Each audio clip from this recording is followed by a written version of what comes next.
Good evening here from the Olympic Stadion in Munich, the venue for the 1972 Olympic Games, the 2002 European Athletics Championships, where we of course return for the 25th edition of the latter event this year. 8 sets of medals to be awarded tonight, from the men's discus and steeplechase to the women's triple jump and 200 metres. Wherever around the continent you're following from this evening, you can join in the conversation on social media channels and follow live results at European-athletics.com. My name's Alex Seftel. Joining me this evening, Phil Minchell and Hannah England. Hannah, got to start with the fact that it's the women's 1500 metre final this evening. You're a world silver medalist. How excited are you in particular for that event? It's going to be really brilliant. We saw a great race in Berlin 4 years ago. Laura Muir triumphed in Germany at that event. We're back in Germany. I think Laura Muir could triumph again. She could make it a hat-trick of medals in the major championship 1500. She also took an 800 in the Commonwealth Games. It's hard to bet against the British women, but I think the likes of Sophia Inouye of Poland and Kira McGeehan of Ireland are going to chase Laura Muir to the line. And if she gets her pacing at all wrong, we could see an upset. And Phil, give us a flavour of what else is coming up this evening. Well, on the track, we've got 2 200 metres finals, both men and women, and then we've got the 400 metres hurdles finals with 2 of the potential superstars of these championships, Femke Bol and Karsten Warholm. Yes, just having a look right on cue, in fact, at this timetable. You can see there also the men's 800 metre semi-finals, so plenty of middle distance action, and as always, uninterrupted coverage across track and field. Brilliant to see across the next couple of hours. So do stay glued to your screen, or if you're listening on the radio coverage as well. Hope you can join us for the full evening. Now, Phil, also the conditions somewhat cooler than we've seen throughout much of these championships. Much cooler, of course, in previous evenings, bar last night when we had a deluge in the early part of the session. It's down to about 14 degrees for the first 4 nights. Well, we were looking at around 20 degrees. And even last night, with all that rain, it was still really hot and sticky. But it's a lot cooler tonight. We saw that this morning in the heat. It was affecting, for instance, the javelin throws. Only 2 men beyond 80 metres in the javelin throw qualifying this evening. That could affect the sprinters as much as anybody. We've also got the discus, the women's discus, I should say the men's discus, and also the women's triple jump as well. Might affect the triple jumpers, but I think by contrast, the men's 3,000 metre steeplechase finalists are going to love these conditions, and the women's 1,500 metres finalists as well. They certainly are, and to be honest, I'm relieved to see dry conditions for this men's discus, though. It was a bit wet underground for the men's hammer yesterday, so at least they don't have to worry about those elements. We won't have the officials out there drying the circle. Daniel Stoll looking super relaxed. Sabatini of Italy will go in the women's 1,500 metres later. She's a fast improving young athlete from Italy and has got a devastating sprint on her. Laura Muir has the speed, has the strength, and has the medals from this season. What can she do when we look towards that women's 1,500? There we see Mario Garcia, well, the world indoor champion from March when he won that title in Belgrade, has struggled to recapture that same form outdoors. This is Tony van Diepen, the very good Dutch runner. He's also a very talented 400 metre runner, stalwart of their race. This is Gabrielle Thieu, finalist at both the Olympics and also the World Championships. And little more needs to be said about this man, Jake Whiteman, world champion over 1,500 metres, dropping down to 800, and he really could be a contender to take another gold medal. Andreas Kramer, silver medalist 4 years ago in Berlin, another man who's going to be in contention. The 800 metre semi-finals, super tough. They really are, and the women's triple jump is going to be quite the challenge. Beck Romanchuk was in tears just 24 hours ago on the back straight, foul, and a 4th place finish in the long jump. Such resilience from Marina Beck-Romanchuk throughout her troubled year being Ukrainian and on the track as well. It's been really interesting how in some of the field finals, including in the long jump yesterday, we've been seeing fireworks in the opening round, and then the competition hasn't quite followed in that same trajectory. It was the case in the women's hammer as well, which was an excellent win for the Romanian Bianca Gelb. I think that was their first gold since 2002 at these championships. It's wonderful to see a wide representation of nations across the podium, but we have some big international heavyweights as well, including the Germans. And whenever the Germans do well, the atmosphere, Hannah, has been absolutely incredible. It really has. We were looking to Malaika Mahambo last night to win the women's long jump. She couldn't. Ivana Vuleta of Serbia got the better of her. And instead, it was Constanze Klosterhalfen that raised the roof here in Munich. So they have got such a plethora of talent, the host nation. And we talked about the slightly underwhelming performances at the World Championships a month ago. And I was really, really, really hoping that we were going to come here and see the very best of the German squad. And we certainly have. Going to get underway with the men's discus final introductions first. That's Gunnar Gudnason of Iceland, national record holder. Looked delighted to qualify for this final. Got another 4 meters he can find if he gets up to his personal best as well. Only 3 athletes over 70 meters this season. So if he can get up near that, he could be in the shout with a medal. Oskar Stachnik of Poland is the next to be introduced. They're Polish champion. Medals at the age groups, World Juniors, European Juniors, European Under-23s. That's Kostas Paralis of Cyprus. Silver at the Commonwealth Games back in 2014. 7th a few weeks ago in Birmingham. Personal best and national record in June. So Cypriot athlete faring really well this season. Henrik Janssen of Germany's next. He gets a big roar from the home crowd. Didn't qualify for the final at the World Championships, but he has done here in front of a home crowd at the European Championships. Next up is Lawrence Okoye of Great Britain and Northern Ireland, fresh off a silver medal at the Commonwealth Games. Looks like he's poised for something. What's he going to give us? These introductions have been particularly entertaining. He just teased us a little bit there. Interesting athlete, Lawrence Okoye, spending time in the NFL. He's turned his attention back to athletics. Alin Fafilica of Romania is up next. 4th in 2019, 7th at the World Championships. Knows his way around these major championship finals. 65-57 this year, so he's kind of outranked. You wouldn't expect those accolades from a 65-meter thrower this year, but he's brought his best to the championships. Simon Pettersson picked up an inspired silver medal at the Tokyo Olympics behind Daniel Stoll. A 1-2 for Sweden was celebrated so hard by their nation. He struggled a little bit this season, found his groove maybe slightly in Eugene with the 5th place, and then improving to a personal best just after the World Championships. This is Lucas Weisheidinger. He's 3rd in 2019, 2021 and 2022. Personal best and national record in June.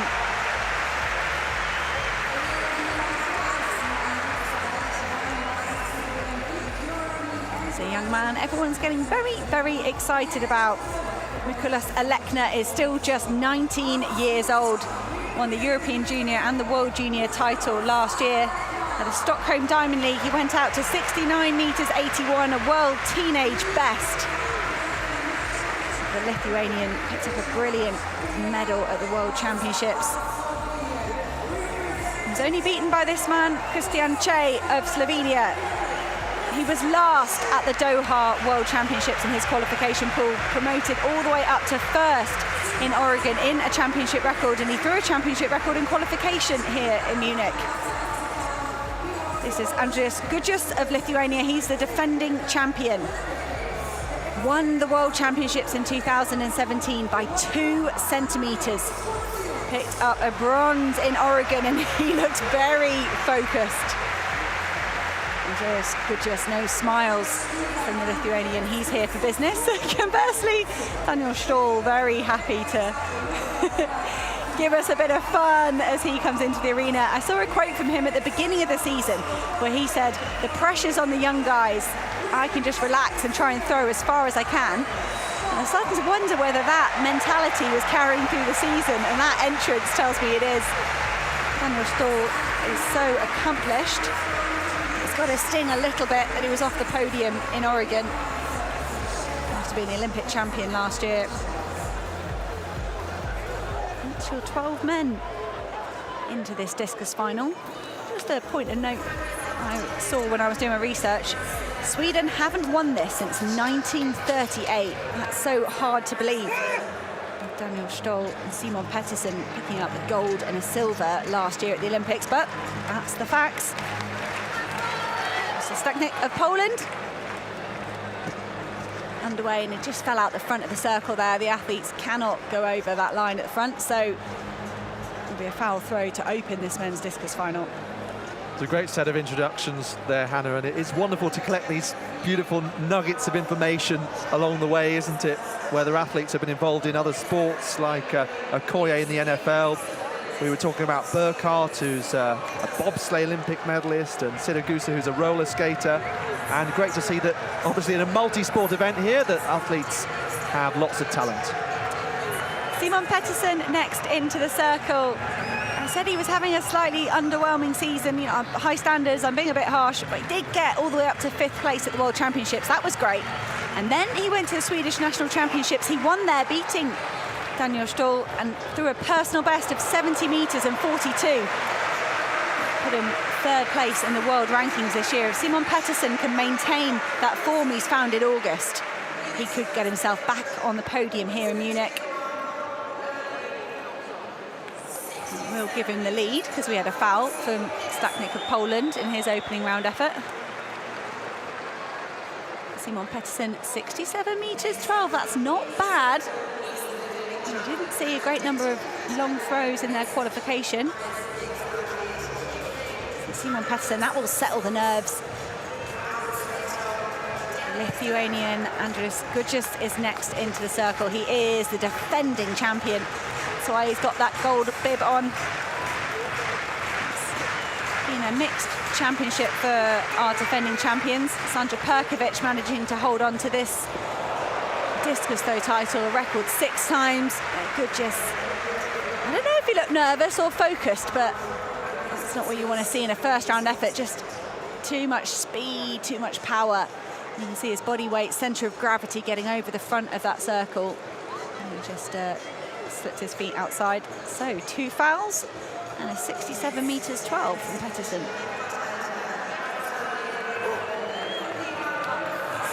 Gudnason of Iceland is up next. He says playing golf helps his timing. I wonder if that's true or that's just something he tells his family and his coach so he can go and disappear off around the golf course. Oh, Gudnason hitting the netting with his first effort. He is the national record holder for Iceland. Iceland, who haven't won a medal at these championships since 1958, so certainly would be welcome. And Gudnason had a massive support crowd in qualification. He struggled there with fouls. I think it was at least 1 foul, maybe 2 from Gudnason. And then a big roar went up from his support team when he managed to get a valid effort and get himself into this final. Firfirica of Romania is up next. He said, good championship record. Top 8 in the last 2 World Championships. Nothing to be sniffed at. Lead at the moment with Simon Pettersson. Firfirica would have to throw a season's best if he wanted to get on terms with a Swedish athlete in this opening round.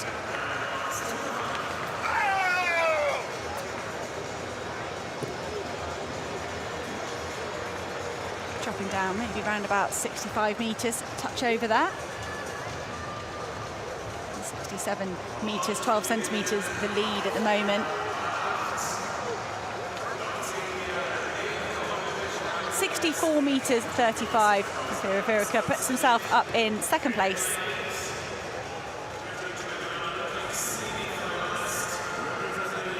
So now we briefly tear ourselves away from what looks like an enthralling discus final for the semi-finals of the men's 800 metres. This is Daniel Rowden,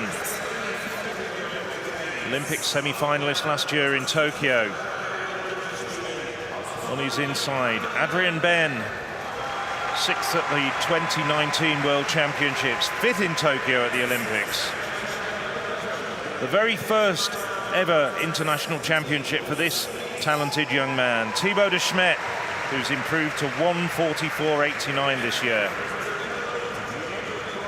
Last year's European indoor champion over 800 metres, still better known as a 400-metre hurdler, Patrick Dobek. Plenty of holes in the crowd to cheer Dobek on. The 2018 European Championships silver medalist, Andreas Kramer.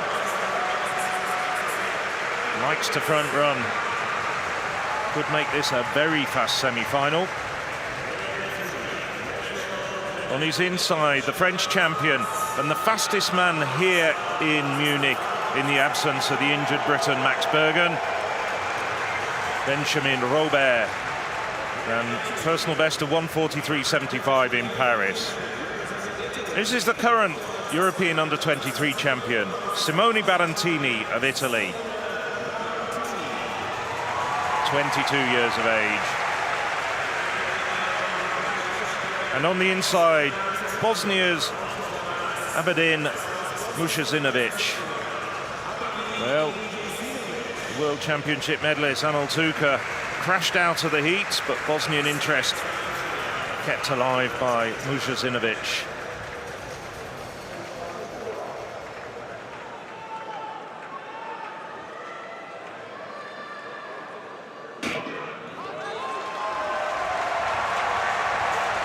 Well, Kramer already away quickly.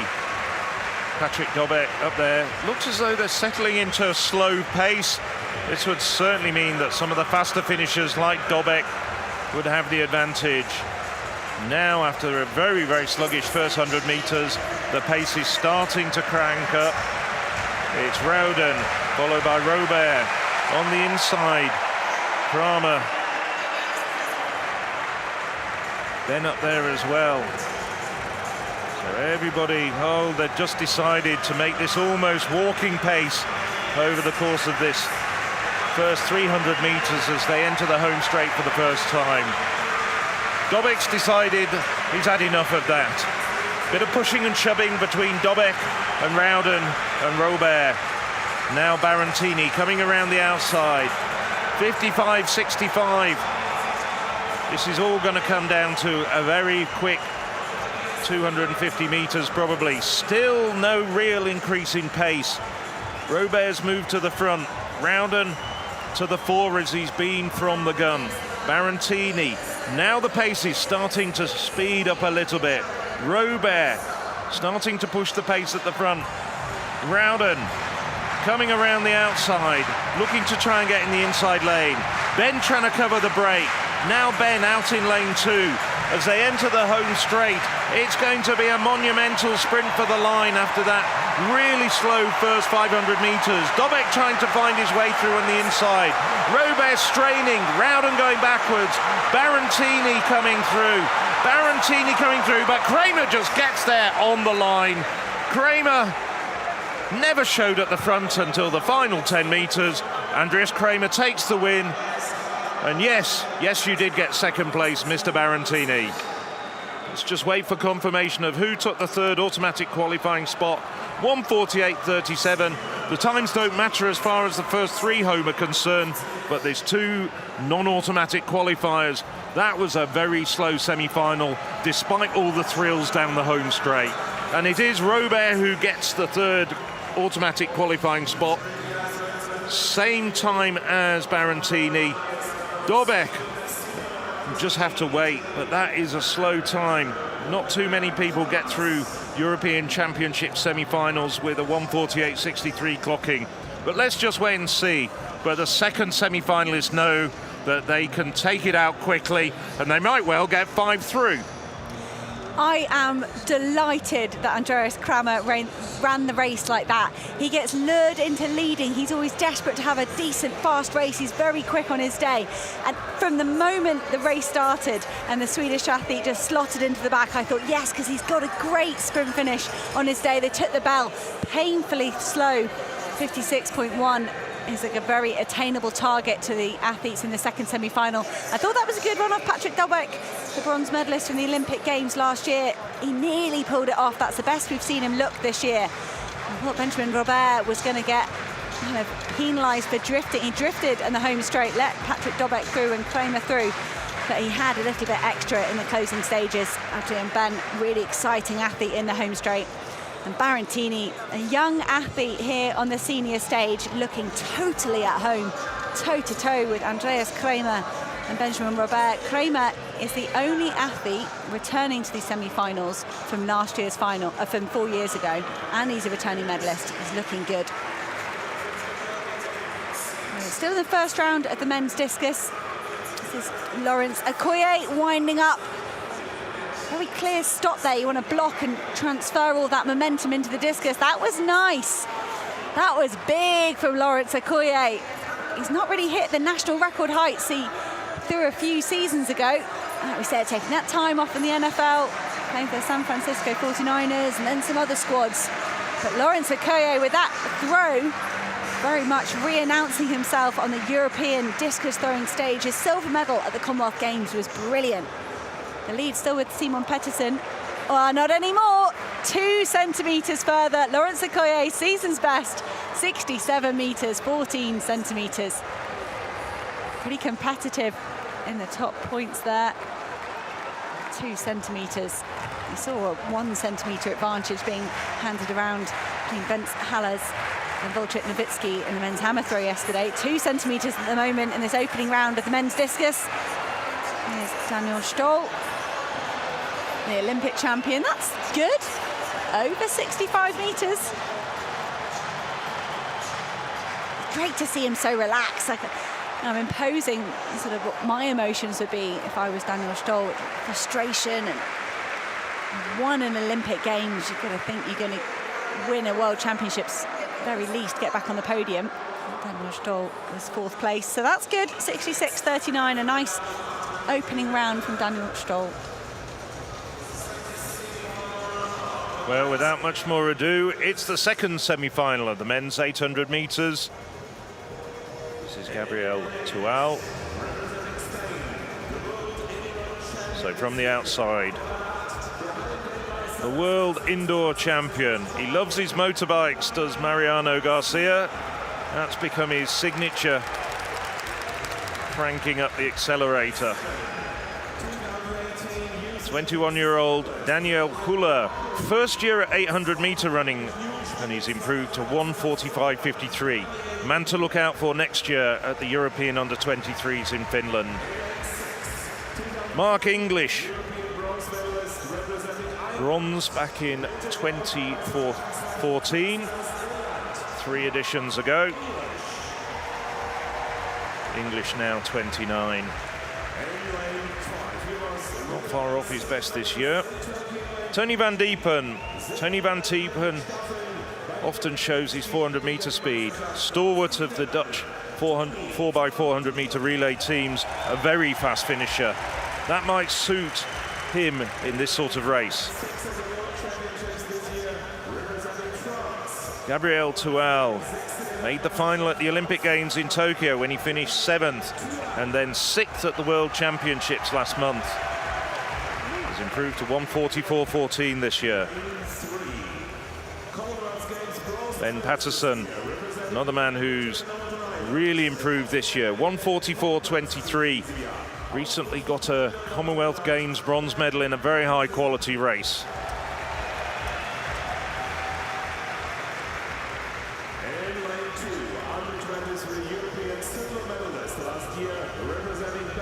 So the young Elliot Crestan, last year's under-23 champion. Sorry, I should say silver in the under-23 championships behind Barantini. And there's Nafi Tiham watching him, last night's winner. And on the inside, Jake Whiteman, 1,500 meters world champion. He's had a season's best of 1:45.92 in that very fast heat yesterday. Well, that heat was the second fastest that we've ever seen at that stage in the competition at the European Championships. Just a reminder, 3 to go through as of right. 2 fastest non-automatic qualifiers. Rowden and Dobek sitting in the hot seat after that rather slow first semi-final.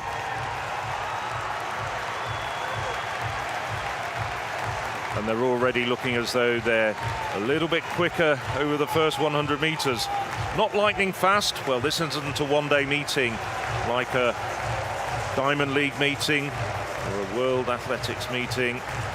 And it's Creston at the front, Tual and English. That's the 1, 2, 3, the phalanx at the front as they come round, having done 200 meters. Well, now the pace has dropped back. Creston just content. Doesn't want everybody else to use him as the pacemaker and then come round him. English sitting there. And it's Garcia who's decided to get to the front, clear away the traffic. Garcia's started to increase the pace. This is much faster. It's about 3 seconds faster than the first heat. And behind him, Creston, Van Diepen, English slipping back. Around the outside, it's Patterson. The world 1500 meters champion, Jake Whiteman, right at the back, but now with 500 meters gone, starting to move through down the back straight. So too is Tual. This is a terrific battle. This final 200 meters are going to be absolutely flying. So it's Garcia at the moment dictating the pace at the front. Van Diepen, we know he can finish quickly. He's in a good position. Mark English looking a bit boxed at the moment. Now Whiteman, he's spurted round the outside. He's still got to make up a couple of places, but he's absolutely flying. He's going through the gears.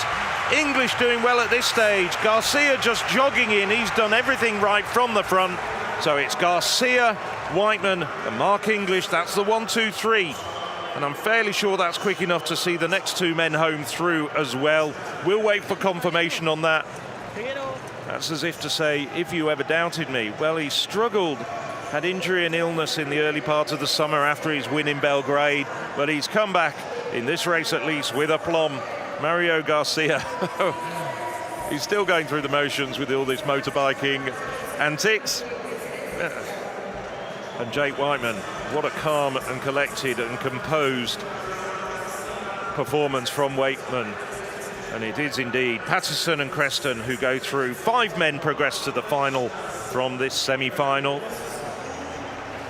Yeah, so from 2 wheels to 2 laps, and Garcia pressing the accelerator there. Thank goodness these men took the race by the scruff of the neck. They put some intelligent heads together and got on with it. 53.44 compared 56.16. The 400 split time. Van Diepen, you can see, as you mentioned, Phil, that 400 speed he often shows. Towards the end of the race, it was the 2 Brits towards the back there on the outside with plenty of space to come through.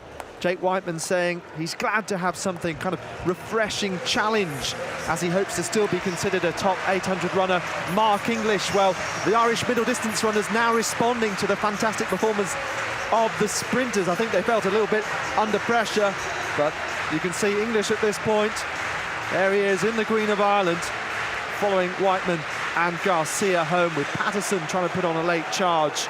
And we're just seeing those times all come through now, and indeed, as we suspected, 1:46.95 for Patterson, just ahead of Creston, and those two will make it through to that final.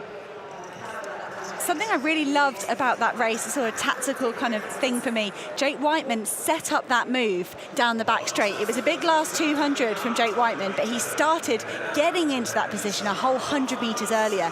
And that's real mastery in endurance running, if you've got to give yourself the space and the position. So there's the consolidated results from the semi-final. Mariano Garcia, the fastest man there, all the way down. Only 3 men going through from the first semi-final. That was Andreas Kramer, Simone Barantini and Benjamin Robert. Few names run out of it who might have expected to get into the final. This is Nicholas Alekna, a silver medalist from the World Championships last month, trying to set up his opening round effort. Everybody chasing the mark of Laurent Secoyer, 67.14. Simon Patterson had the early lead with 67.12. Nicholas Alekna has thrown 69 metres this season. I said it before, a world teenager record.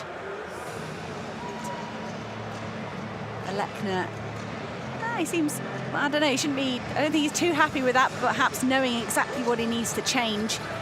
puts himself in third place with 66 metres 67. Here's his teammate and defending champion, Andrius Gudžius. Foul in the first round. Actually, foul in the first round. You've got to start thinking about getting yourself in the top 8, ensuring you get another 3 throws, especially when you're defending champion. So Gudžius, good composure to get a valid effort in here.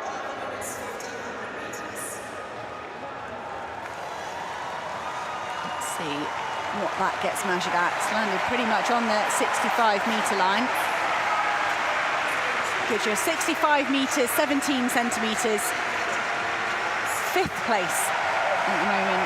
You can see other updates down there. Christian Che, the foul in the first round.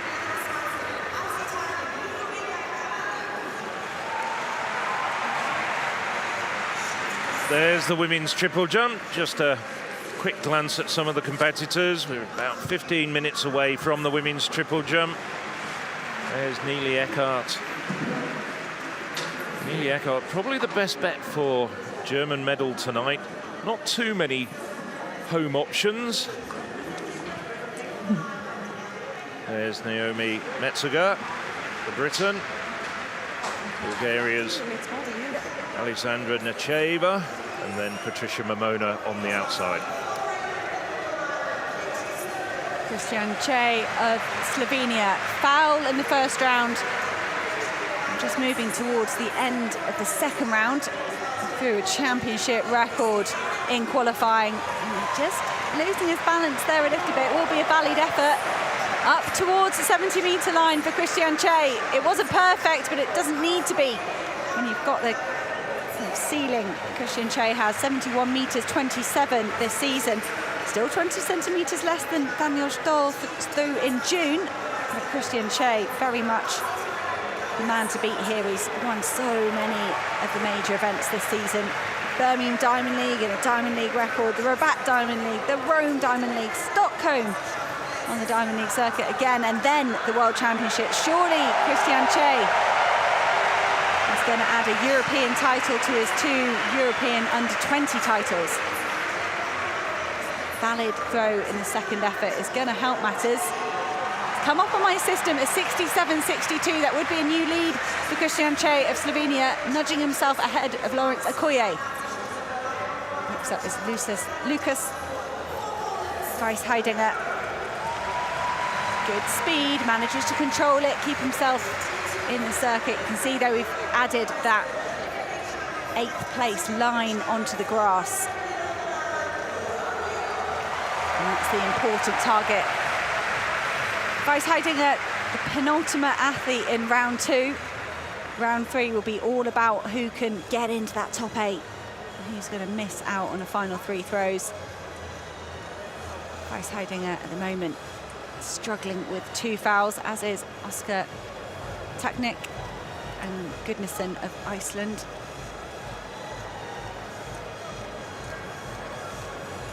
There are the medals. Who will receive them in this women's 1500-metre final? Such a eagerly anticipated race. Now, this is a really interesting stat. Laura Muir and Sophia Enoui, 2 of the standout athletes in this. They first met in 2015, and Laura Muir has never lost to Enoui over 1500 metres. In fact, she's been beaten by the pole once in 25 meetings at the Eleni Shevchenko Memorial in Poland. And that was over 800 metres. So many athletes looking for a good race in this, and some with very busy seasons, including Muir, the defending champion, who won the Commonwealth Games for Scotland and got an 800 bronze. Enoui, who was second behind Muir 4 years ago. What about Ciara McGeehan, a big Irish hope? She won silver at the Commonwealth Games, the 30-year-old from County Down. Hannah Klein, the home favourite, the 2017 University Games winner, and European indoor bronze medalist Syed Zabatini of Italy, someone who's disqualified at the World Championships for a shove on Winnie Nyanyondo, but took a wonderful European Team Championships and European under-23 double. It's a sensational field, and delighted to have Hannah England, the world 1500-metre medalist, alongside me. Hannah, what do you think of this race? I'm not surprised by the front-running tactics of Ireland's Ciara McGeehan. She's super strong this season. She's spoken about how she's improved as an athlete mentally and physically. She skipped the World Championships to focus on the Commonwealth Games. That brought a silver medal. And these European Championships. She got a bronze medal back in 2016. Ciara McGeehan trying to get herself on the podium again. Claudia Bobasea is a great front runner. If she's at all unhappy with the pace as we hit 400, I'd expect the Romanian to whiz round as well. Not surprised to see Laura Muir at the back. 64 seconds through the first lap. That's around about 4:02 pace, so really good moving. Sofia Nui biding her time, the Polish athlete, towards the back of the track. I think she'll wait for Laura Muir to swing round her. But Ciara McGeehan has got the lead. Leading can be stressful or relaxing, depending on the type of athlete you are. Ciara McGeehan at the moment looking relaxed, but how is she going to respond when people try and challenge her for that lead? Well, we know that Nui and Muir both have terrific kicks. As you said, they're just hanging towards the back of the pack at this moment in time. McGeehan at the front, Bobacea, yes, a great front runner, someone who's consistent in making major championships, but a best of only 6th at the 2019 European Indoors, so we'll look to place higher as Muir now comes toward the front with 2 laps to go. What a move off Ciara McGeehan. She was waiting for that. She used the big screen. She saw Laura Muir coming, and if anyone was watching, she actually stepped to the outside of lane 1 to say, no, Bobacea, I am getting on the shoulder of Laura Muir. No one else is going to have that pole position. Laura Muir loves to run a big last 500 metres or so. 2:11 through 800. It slowed ever so slightly, so Ireland's Ciara McGeehan perhaps just at the front so she could do exactly this, track Laura Muir. But Laura Muir will build her pace. It might be a dramatic change of pace, or it might be a horrible, slow turning of the screw. But either way, Laura Muir is where she likes to be in major championships. She's up in the top, she's leading. This time round, it will be the bell. We can expect Laura Muir to kick hard. Can Ciara McGeehan of Ireland live with here? Sofia Nui, as she so often is a bit far back in the pack. She's got a brilliant finisher on her. Sabatini, an improving young athlete, hanging in 3rd place at the moment. It's going to be a dramatic last 400 in the women's 1500 finals. Nui gradually building, but look at Laura Muir upping the pace now, working those arms hard. McGeehan tries to react and go with her. Nui knows that she's got a big job to do now to try and manage this gap. Laura Muir only looking ahead now. Bobacea drifting back into 4th place. Sabatini among those also being dropped. But is this going to be between Muir and McGeehan? So the Brit now, look at her steely determination, coached by Andy Young, who all of his athletes seem to say that he is the best coach. He's world class. McGeehan also gritted right behind at this point. Nui, surely too much of a big job to her to improve her position. We know how fast she is over the last 100, but Muir, what a masterclass from the Scot. The gaps opening up incredibly in this last 50 metres. The crowd roaring Muir home. What a sensational performance to defend her European 1500-metre title. Laura Muir in 4:01.08, and McGeehan, she punches the air with delight. Such a great performer with fantastic personality is McGeehan, and she improves on her bronze medal from Amsterdam in 2016 with Nui getting the bronze, 1 place lower than Berlin, and that record of Muir against Nui remains, even though we wondered whether the pole might be the fresher of this particular trio. Wonderful to see this sportsmanship with the two holding hands while absolutely exhausted on the track. Ciara McGeehan of Ireland, what a brave run. Same move as the Commonwealth Games. She went, anything Laura Muir can do, I've got to try and do. I've got to believe in myself. I've got to hang on to the Olympic silver medalist. But Laura Muir, what a season she is having. Bronze medal at the World Championships, a gold and a bronze in the 15 and 8 at Commonwealth Games, and then she completes 3 major championships with a 4th medal. Let's look at it again, and it really was a masterclass. I mean, the talent of Laura Muir shines through, but it was also the perfect tactics. She just made it over the final 450 metres, just too hot to handle for anybody else. Ciara McGeehan did her level best, but this is the point where Muir heads for the front just before the bell and just tears the heart out of this field. Ciara McGeehan, you have to give all credit to her for bravely following in Muir's footsteps. It could have also easily turned to difficulty. Nobody else had the courage to follow Laura Muir, and I think they will be regretting it when they look at it. But let's also look at that time. 4:01.08. Nobody but Muir on the European stage has actually run faster than her anyway this year. You know, it seems only a few years ago that Laura Muir was without senior international medals despite her incredible times. Obviously winning in Berlin 4 years ago. Someone who's focused on so hard and training to become a vet. She missed the Commonwealth Games due to those veterinary exams, but now has a wide collection of medals across the Olympics, World Championships, Europeans and Commonwealth. So the busy Muir and McGeehan this year, first and second ahead of Sofia Enoe of Poland. Bobachair fading towards the end of that race, having led early on. Second round in the men's discus. Lechner trying to find improvement on his 66 metres, 67, moving towards the end of this second round. Lechner kind of looked determined after 66, 67. I kind of felt like he knew what he had to change going into this second round effort. Looks like it could be a little bit better than his 66, 67, and he did like it. Smiles all round from Nicholas Lechner. Of course, his dad, Virgilius, won a silver here 20 years ago. And Lechner, good enough up into second place at the moment, 67.26. I'm sure he'd love to beat the mark of his dad's silver medal and take a gold here in Munich. So the action coming on thick and fast. We've already got the men's discus starting to reach a very thrilling position. Now, the second field event final of the evening, the women's triple jump. Just wait and hear the thundering music.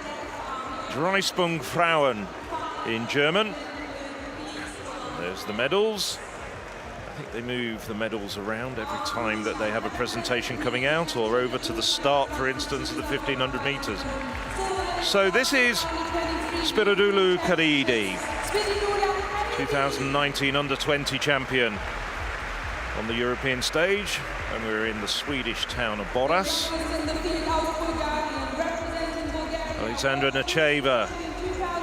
Well, Necheva, 2018 Olympic Games youth champion. Just 21 years of age. Necheva, youngest woman in this field. Davila Kilte, based in Britain, the European under-23 champion back in 2015. Here we have her predecessor, Ottavia Sestenaro, 2013 European under-23 champion. Naomi Metziger improved very recently to 14:37 when winning a Commonwealth Games bronze medal just 2 weeks ago. She was actually a finalist in 2018. The Finnish record holder, Seni Salminen. Salminen has improved hugely over the last 2 years. Has a personal best of 14:63. One of two Finns in this final. Helena Talos, 2017 European under-23 champion. Here's Christina Mäkelä, the second of two Finns in this field. Former Finnish record holder.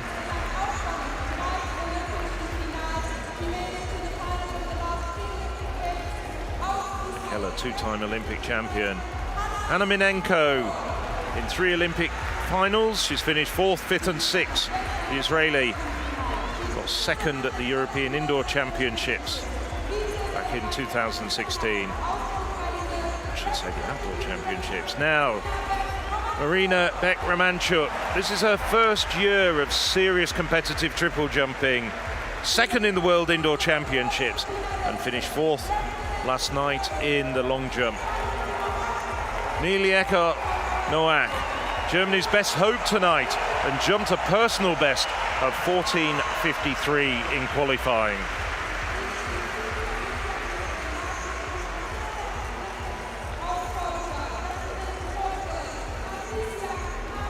And starting the jumping, first in the jumping order, the 2016 European champion, the only 15-meter plus jumper in this field. She jumped a Portuguese record of 15:01 to win that silver medal at the Olympic Games last year.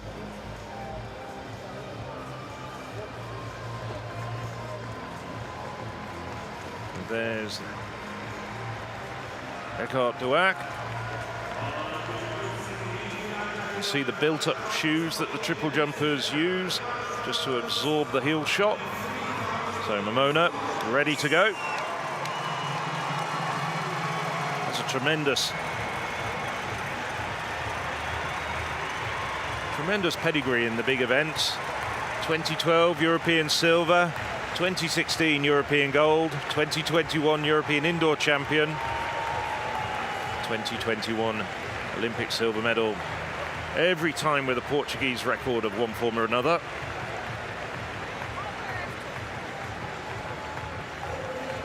Now 33 years of age.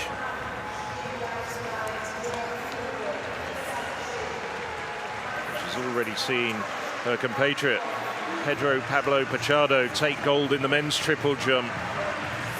Well, he had a spectacular 17.50, won by 46 centimeters. I have a feeling this final will be a bit closer, but Momona could very well make it a Portuguese double.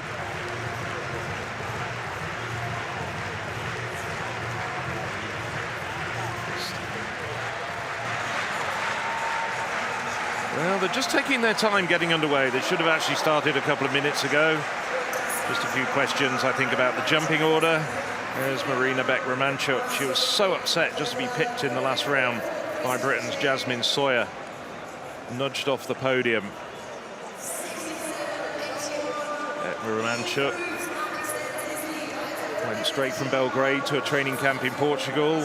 Well, we know what the situation is with a lot of the Ukraine athletes, and has since been somewhat nomadic around Europe. She was watching her close friend Irina Herashenko qualify this morning. Into the third round in the men's discus, and this is Christian Che. He's got the lead at the moment at 67 meters 62. He is under pressure. An interesting message from Sean Pickering, great coach in Great Britain, just saying that tension's there in the shoulders. They're going to lose that whip, they're going to lose that speed. And if they're under pressure, these athletes, if they're forced to try and throw further, it doesn't help.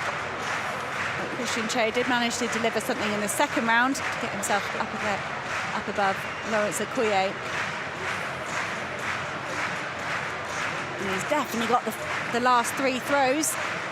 I'll try and bring you the overall standings to show you who is going to advance into rounds 4, 5 and 6. Claps there from the Slovenian coaching team. 67 meters 81. He extends his lead ever so slightly. There's a couple of athletes left to throw in this opening round.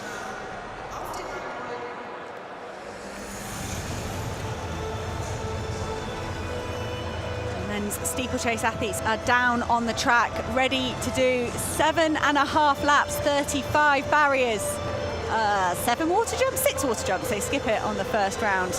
And that's a super outfit there. I don't know who that's for. This race is pretty wide open. I've got to say, there's some men with decent personal bests that haven't run it this season. A cluster of men in the low 8:10s. Zoglami, so that's Ala Zoglami, twin Italians down there. We'll try our very best to not get them muddled up. This is the first of the brothers, not so quick this season. There's Daniel Arce, Spanish athlete, was the top European at the World Championships. He took 9th there. Looked a bit sluggish in the heats, but he could improve here in the final. Osama Zoglami of Italy is the other Zoglami twin. He's done 8:11 this season, number 3 all-time on the Italian list. Karl Bemberdorf of Germany getting the applause of the local crowd. 4-time national champion, good second in the first heat. He looked pretty at home in that. Jari Benjani of France was 5th in 2019. Light on races though, 8:05 personal best, but only 8:26 this season. But Benjani does have the skills to pick up a medal here. Niklas Buchholz goes in lane 2, smiling at the crowd. 8:32, just snuck into this final as a non-automatic qualifier. He has done slightly better this season though. Ahmad Abdelwahid of Italy is on the inside. He's an Olympic Games and World Championship finalist. He won his heat. He was only 12th at the World Championships, not as high as the Spanish athlete we've already introduced. But he is the European lead with 8:10. 3 strong Italian athletes in this steeplechase. We very rarely see team running tactics, ever really, on the track. We occasionally see it from some nations, and I do wonder whether these Italians could run together as a team, particularly because there's 2 twin brothers in there.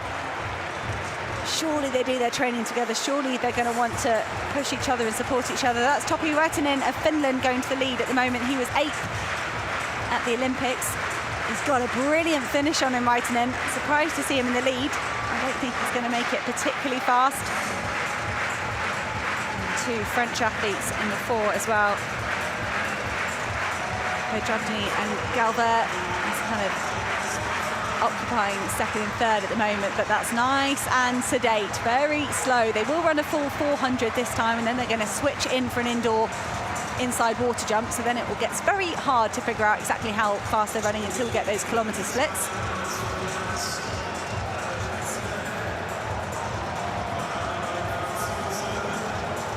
So Raitanen taking up the early running ahead of the 2 Frenchmen.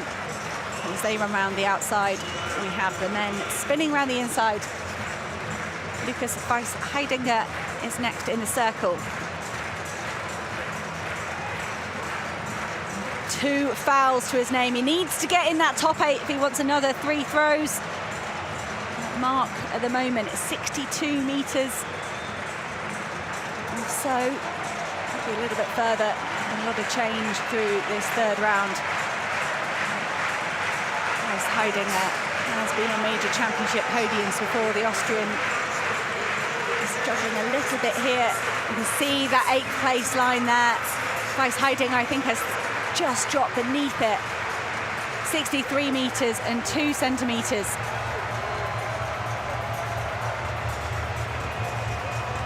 So it was Perelis of Cyprus getting that 8th spot. Well, Raitanen, I remember he had a bad fall at the European Team Championships, but still came back to challenge. You got the Frenchman there in 2nd place. France have dominated this event over the last few years. Nekisi Benabad winning 2010, 2012, 2016. You also had Johan Koal winning the title for France. We cut away to see Patricia Momona now that the women's triple jumping is underway. The 2016 European champion. What can she do here? Oh, not a very good jump, I'm afraid. Just over 14 metres. Jumped a season's best of 14.45 in qualifying. Not a terribly good jump. Didn't really manage to get into the 2nd phase, the step phase. And as you can see, a long, long way away from the board. 17 centimetres to spare from going into the black. Now, Bet Romanchuk, Ukrainian, 2nd at the World Indoor Championships this year. Jumped sparingly in the triple jump. That was good, though. That's very good indeed. That's around the 14.50 mark. That's her best outdoor mark probably this year. It's all coming together for Bet Romanchuk. And she's really got the bit between her teeth after missing out by just a few centimetres on a medal in the long jump last night.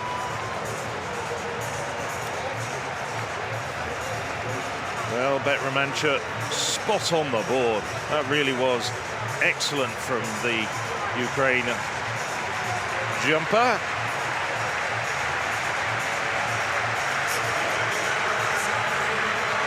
14.81 the mark there for Bekulamanchuk as we turn our attention back to the men's steeplechase. 2.52 through the first kilometre. That's pedestrian for these men. 8.36 pace. They are so much more capable of that, and it's the two Zoglami twins to the front. Italy 1 and 2. Bedrani of France has swung round Raitanen to take third place at the moment. I did think we might see the Italian twins running together. I won't commit to which is which until we get a closer look. There we go. It is Osama Zoglami in the lead. He's the faster of the two twins this season. So Zoglami pushing the pace at the front. His brother Ala Zoglami sitting in second place. And the Frenchman Delaji Bedrani in third. They must have lifted the pace ever so slightly. Respectable through 4 laps to go. But we could still see a burn up. And when you're running fast at these barriers, technique is so important. You're used to running at your personal best pace in a pace-made race. You'll be right on your limit, very consistent. But suddenly when you're surging and sprinting, those barriers can come up on you a lot quicker than they might in a rep or in a steady paced race. Zoglami looking comfortable at the front at the moment. Yeah, the pace now really starting to crank up after that sluggish first 1,500 metres, which they went through in 4:19. That's really 8:40 pace, but now it's really starting to move as they come through to see. They're coming through to the 2 kilometre mark very shortly. And the two Zoglamis are really pushing the pace at the front. It's as you sort of slightly predicted there. I know you're a bit hesitant to say, would the Italians run as a team, but they clearly are. Abdel Wahed tracking them as well. I wonder at what point team orders cease, probably with 1 lap to go. But they're making it tough for everybody because there aren't too many other runners in this field that have the talent of this trio of Italians. Maybe Raitanen, RK, well, Bedrani, but Bedrani's not been in the sort of shape that he had a few seasons ago. But now the pace has just dropped back. They went through 2,000 metres in 5:41.10. It's ebbing and flowing, the pace. It looked as though the Italians were surging, and then they've just eased off the accelerator. So Osama Zoglami drifted wide, around about 400 metres to go to let his brother Ala Zoglami come through the middle. It doesn't look like there's been an injection of pace, but perhaps the two brothers feeling this is their strongest formation. Ala Zoglami, the slower twin, if you like, the one that struggled a little bit this season. And 400 metres later, it's back to Osama Zoglami into the lead. Abdel Wahed, the other Italian, he's got the blue number on his chest. He's the fastest European athlete. He made a big move, 400 metres to go to make it an Italian 1-2-3. There was a bit of argy-bargy going on over the last barrier. So no love lost between the teammates. And you can just see Arke there tangling with his Spanish teammate. And it's the German Bevendorf moving up into third place at the moment, but it's still Osama Zoglami. The better twin on paper, Osama Zoglami in the lead at the moment. That was a big move from Abdel Wahed, realising with 400 metres to go he had to get himself back on terms with his Italian teammate. Messy into that barrier from so many of those men. They're starting to tire. They're moving super fast and making adjustments all the time. Now, we said Raitanen had a sprint finish on him. He's in third place with 300 metres to go, but they're piling up behind him. Martos of Spain has had a messy last 400. Surely his legs are gone. But here goes Abdel Wahed of Italy. Brilliant hurdle there, and it's Raitanen of Finland swinging round the outside. Everybody said watch out for the finish. Could we see Raitanen steal the gold medal? He's had a quiet race. That was a brilliant water jump for Raitanen. That was powerful, that was wonderful. He's straining, he's stretching, he's in pain, but he got so much momentum out of the water pit. Raitanen with 1 barrier to go. Abdel Wahed of Italy driving hard. It's going to be Raitanen of Finland for the win. He's got time to celebrate. Abdel Wahed celebrates over the line, and Osama Zoglami makes it a 2-3 for Italy. But what a tactical masterpiece from Topi Raitanen of Finland. Well, it was a phenomenal last kilometre, pushed by the Italians, both the Zoglami brothers, although, of course, Ala slipping back. But coming up with that last lap to go, Raitanen Well, we've seen quite a lot of Finnish steeplechasers over the years. You can turn the clock back to the 50s and then even earlier than that, but Raitanen, the new generation. He's emulated exactly what Jukka Kestisalo did. His ultimate career highlight in Gothenburg 2006, hang back and then came up with a beautiful finish. And Raitanen, someone who had a stomach bug at the World Championships, he was way off. But thankfully, the consolation prize, or more than that, he takes the European title.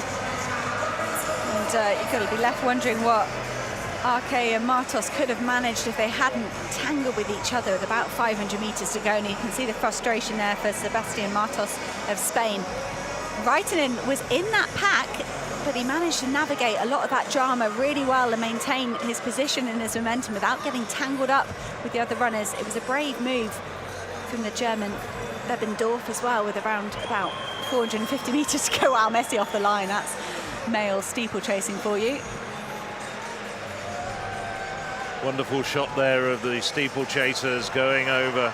That's not the penultimate steeplechase jump, and this is the critical part of that race where Raitanen down the back straight with 3 barriers to go, gets the lead, gets in front, and as you said during the race commentary, produced an absolutely brilliant clearance, used the barrier of the water jump almost as a lever to propel himself across the water.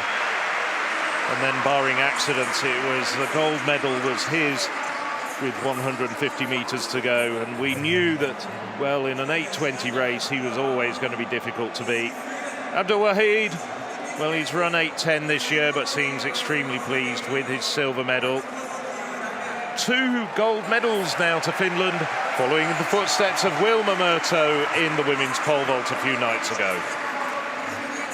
Brilliant result for Finland. There's the confirmed result. Topi Raitanen on top of the leading board. Ahmed Abdelwahid with a silver, and Osama Zoglami. Really good tactical race from the Italian. Maximised his potential, stretched that field out and controlled it, lifting that pace throughout the race. And great to see 15 finishers as well.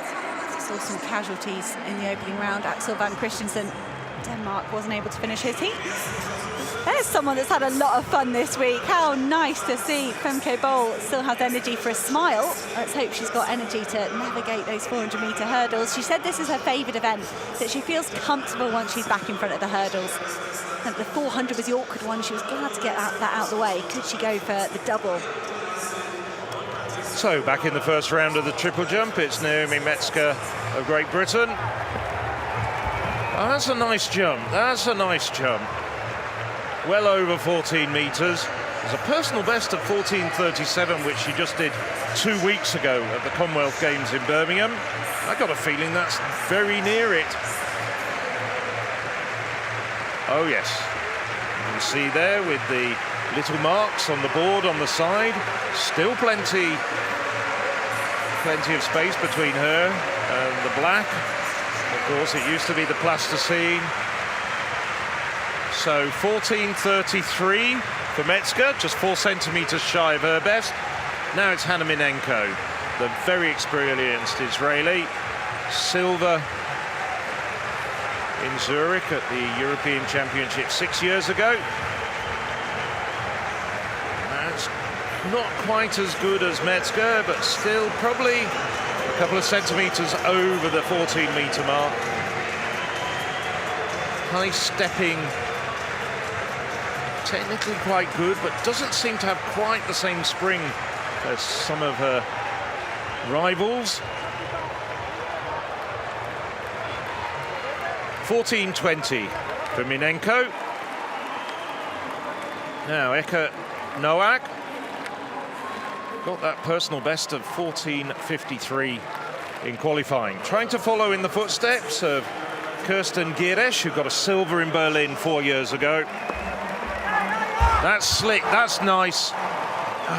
Just couldn't quite deliver it after 2 really good phases. Gets the green light, so it's a valid jump. Just over 14 metres. Doesn't, well, 21 centimetres, doesn't even hit the board. I think her coach will be telling her to just move her marks forward a little bit. So 14-12 for the German. Now in the second round, Beck Romanchuk, that personal best of 14.81. Improves her mark from Belgrade. Stutters a little bit, but just massive performance there. That's a superb second follow-up jump as well. That's pretty close to that 14.81 from the first round. She's so quick, she had to just very slightly chop her stride, but she's got the experience to do that and maintain her momentum. And of course, she's probably one of the world's best triple jumpers at producing a jump at the end of it. No, not quite an improvement. But nevertheless, she's flying at the moment. There's our first look at Karsten Warholm. He was led through halfway at the World Championships and then just ran out of steam. Looked brilliant in his semi-final. He said he's had uninterrupted training between the World Championships and this. That's another 3.5 weeks to get himself up into tip-top shape. Wilfried Hapiot of France was 4th at the World Championships by 400ths. So the Frenchman has got the form on paper this season, but when the world record holder Warholm says he's had 3.5 weeks of good training, it's hard to bet against him. So now it's the men's 200 metres final. We'll have the women's 200 metres a little bit later on. This could be a really terrific race. Well, on to all the finals here, terrific in one form or another.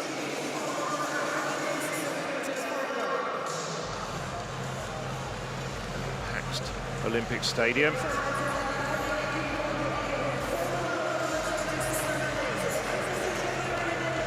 So first out is Charlie Dobson, former European under-20 silver medalist, but really coming of age this year with a personal best of 2019. Pal Retamol, two-time Spanish champion, another man who's taken a little bit of time after some phenomenal teenage years, but he's now really starting to get into his stride in the senior ranks. Joshua Hartman, well, improved to a personal best of 20:33 in the semi-finals to find his place in this final. This is the European under-20 record holder, won the World Under-20 Championships just a couple of weeks ago in Colombia. Blessing Afrifa.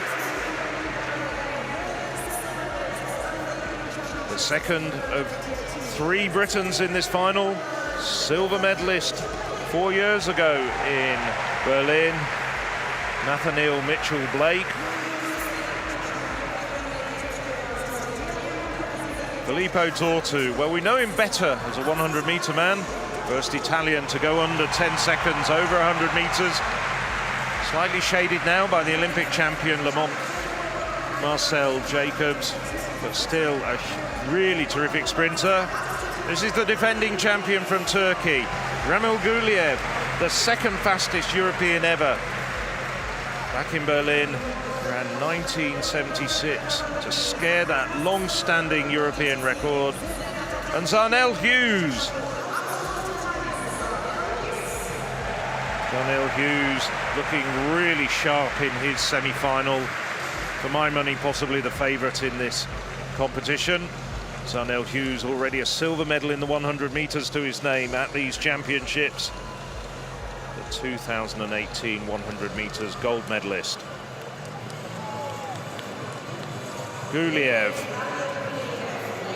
Mitchell-Blake, Tortu,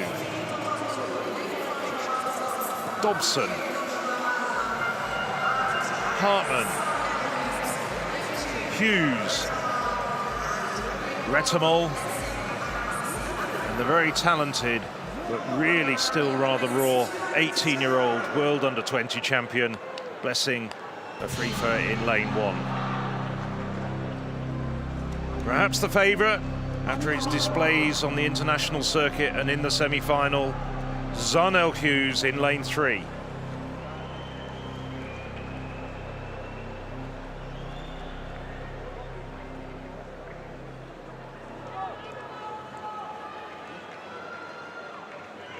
So as they settle into the blocks, the lineup for one final time. Afrifa, Israel on the inside in lane 1. Retamol of Spain, Hughes, Great Britain, Hartman, Germany, Dobson, Great Britain, Tortu, Italy, Mitchell Blake, Great Britain, and Huliev of Turkey on the outside. And it is Mitchell Blake who's starting the quickest. Huliev's pulled up, Mitchell Blake in the lead as they hit the bend, but it's now Dobson who's come off the bend really well. But Hughes going through the gears down the home straight. Nobody's going to stop Zarnell Hughes. It's a 1-2 for Britain, and Tortu comes through very strongly to take the bronze for Italy. Zarnell Hughes, silver in the 100 metres here in Munich, now gold in the 200 metres. Mitchell Blake, second successive silver medal over this distance for the Briton. Ramil Huliev made it around about 50 metres, and that looks quite a serious injury. I hope the medics can get to him quickly. Zarnell Hughes, a season's best of 20.07, just 500ths outside of his personal best. Congratulations between the silver and bronze medalists, Nathaniel Mitchell Blake and Filippo Tortu. Charlie Dobson had a great second 50 metres, was running really well up until about the 150 metre point, and then just slightly ran out of gas. Well, without being too parochial, you felt there was a chance of a clean sweep for Britain and Northern Ireland. Lovely to see this sort of pep talk there. Charlie Dobson, someone who you felt might just announce himself on the international stage tonight. But the more experienced Hughes and Mitchell Blake ultimately proving successful, and Darnell Hughes on his day really is one of the best in Europe over the last few years. He has had some stutters in his career during that time, some false starts, but once you get underway, to be honest, the speed does the talking. Someone who's been under the coaching advice of Glenn Mills, who coached Usain Bolt so well for so many years, and Hughes looking supreme, looking strong and powerful there in the centre. Mitchell Blake, who had a tough start to the season, has worked his way into it, and then Tortu, traditionally considered the stronger over 100, the first Italian to go sub 10 seconds over that, getting the bronze medal. Well, that's a sad sight of the defending champion Ramil Huliev pulling up, and that looks a serious injury. But let's concentrate on the positive side of that absolutely terrific race. Composed sprinting from Zarnell Hughes to become the 5th ever British winner over 200 metres. Zarnell Hughes follows in the footsteps of Brian Shenton back in 1950, and then in the modern era from 1990, John Regis, Dougie Walker, Adam Jamili back in 2014, and now Zarnell Hughes.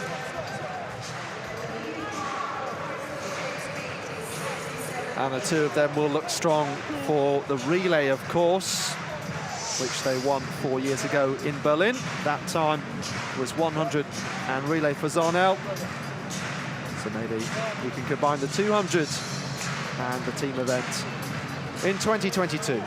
And a modicum of consolation as well for Filippo Tortu, who of course anchored Italy to that tremendous victory in the men's 4x100 in Tokyo. The Italians bounced out of the 4x100 here in this morning's heats. There's confirmation of all the times all the way down. Zarnell Hughes winning in 20.07.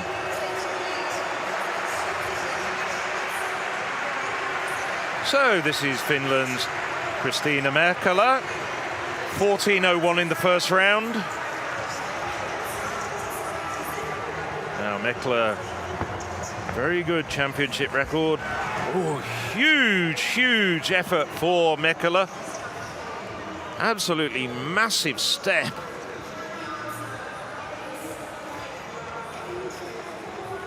Tall, rangy athlete. And that middle phase, she really stretches out quite hard to actually get leverage out of it, but she manages a good jump at the end of it. So 14.64 for Merkala. She goes all the way up into the silver medal position. Still a bit of a gulf though to Beck Romanchuk, leading the way with 14.81. Round 5 of the men's discus. Mikolas Alekna, the last athlete to throw before we look towards that final round. He's in second place behind this man, Christian Che.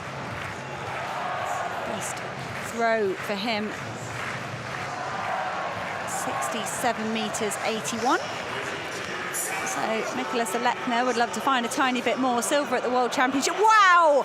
Nicholas Alekna soars over that gold medal line of Christian Che. Oh, I love when an athlete is on form and they're moving well. It looks effortless. Nicholas Alekna looks as surprised as I was. He caught that throw fantastically well, and you can see his centre of gravity, his balance, everything perfect as he released that discus. Nicholas Alekna, 69.78, breaks the championship record that Christian Che set in qualifying by quite some chunk. Nicholas Alekna puts himself up into the lead, and we've got Christian Che up next to respond. Apologies, so they've reordered the athletes. That makes Christian Che the last athlete to throw in round 5. Can he respond to the 69.78 of Alekna? Not with that one. The Slovenian is going to have to find a little bit extra in the 6th round. Alekna just trying to put the pressure on the other older athletes. He certainly managed that. That's that silver medal in the World Championships has given him the belief that he could take a senior title here. What a story that would be. World Junior Champion, European Junior Champion, European Senior Champion the next season. We're at the end of the 2nd round now, and this is Noemi Eckart-Noack. 14-12 in the 1st round for the German. Good competitor on the big occasion. Responded well. That's much better for the German. So saying, I think realistically, this is the one night when there isn't too many German medal hopes. They are leading the medal table at the moment. But Eckart-Noack, probably their best bet to get on the podium this evening. And that's around 14.40, I'd guesstimate, looking at various angles of it. Gets good height on that final phase, the jump. 14.39 for Eckart-Noack. That moves her up quite a few places, up into 3rd. She's in the bronze medal position after 2 rounds. Nicholas Alekna looked as surprised as everybody else with his brand new championship record towards the end of the 5th round. We have 8 throws left in this men's discus competition. Perilis of Cyprus is in 8th place at the moment, 63.32, his best throw. He's just 3 centimetres behind Firfirca of Romania. The Cypriot would love to just nudge himself up this leaderboard a tiny bit.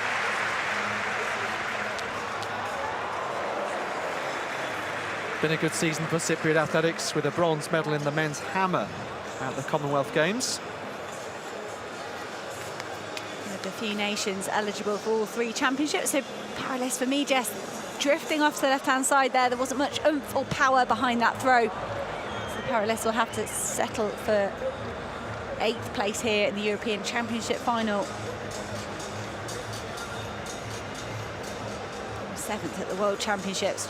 But as with the men's hammer, a lot of the top athletes in the world are European. All 3 medalists from the World Championships and the Olympic Games in this final here at a European level. So Firfirca of Romania will be up next.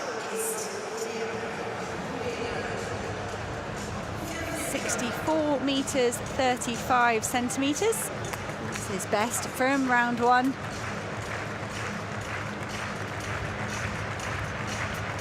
He's done 65.57 this season. That would give him 6th place.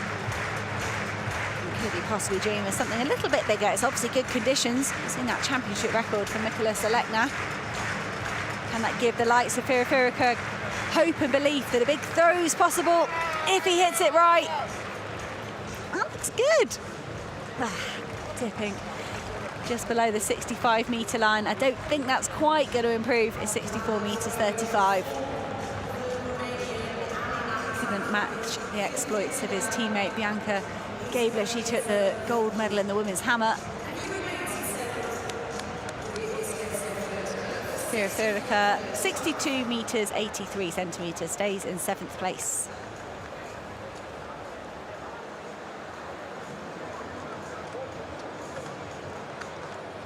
So it's a cool 18 degrees inside the Olympiastadion in Munich. Stay where you are. We've still got the conclusion of the women's triple jump as well. Women's 200 final and both of the 400-meter hurdles. Of course, with Femke Bol going for that historic double. Andreas Gudjus is the defending champion at the European level. He's in 6th place at the moment. He took a 3rd at the World Championships. This would be a disappointing result for the Lithuanian. He's watched his younger teammate fly all the way up the leading board. Gudjus into the circle for the last time. Bronze medal still with Lawrence Okoye, 67-meter throw from the opening round. And Gudjus not going to be good enough to get up in the medals. Yeah, that was his last chance. Lithuania never had a double podium at the European Athletics Championships, although in 2012 and 2018 they did manage 2 medals in 2 different events, their maximum in this event.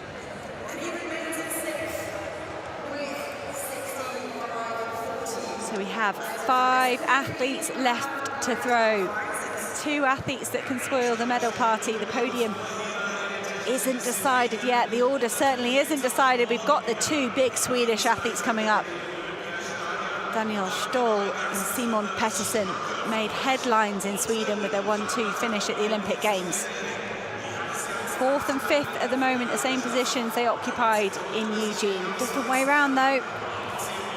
Daniel Stoll, 66 meters 39. This season, he has the world lead, 71.47. Through that in Uppsala in Sweden on the 21st of June. And thought he was struggling to deal with Christian Che on the big one-day circuit. Went away through that in Sweden. We thought, okay, it's on. Daniel Stoll is still capable of taking a gold medal. This is last round effort and it falls short of the bronze medal mark. So the 4th place of Simon Pettersson is 67 meters, 12 centimeters. Maybe Daniel Stoll could challenge for 4th, but he's not going to challenge for a medal. Strength in depth in men's discus throwing is so impressive. 66 meters in the final round for Daniel Stoll, and he stays in 5th place. Someone who's always so comfortable throwing big in Sweden. Some of his best efforts have all come in his home country. Not always translating well into the international competitions. Having said that, so relieved to see him get the Olympic and then the world title the year before that in Doha. Simon Pettersson, one of 3 men to have thrown over 70 meters so far this season. Daniel Stoll is going to finish in 5th place. Christian Che of Slovenia is in 2nd at the moment. Simon Pettersson has the skills and the season's best to go into the lead. He'll know that. Can he relax and unleash a massive throw? You can see the frustration. Throws his hands in the air already. 55 meters or so for Simon Pettersson. He steps out the front of the circle. There might be some Swedish lip readers out there. I don't think that will be kind words that Simon Pettersson has muttered to himself as he walks away from the final here at the European Championships.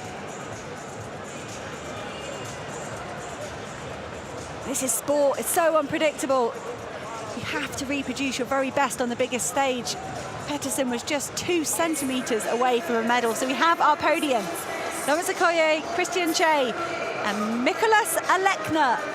The 19-year-old holds the lead at the moment. Lawrence Okoye will be delighted with a medal, silver medal at the Commonwealth Games. To back that up with a bronze here would be brilliant. But he's a competitor. He's a professional. He's going to push himself all the way to this last effort. He's just about to become the first ever Briton to win a discus medal at the European Championships. Nice effort, Lawrence Okoye, as he managed to keep that in the sector just. You could tell almost by the way it's drifted off to the right-hand side. It wasn't a throw that was particularly special. Great consistency for Lawrence Okoye.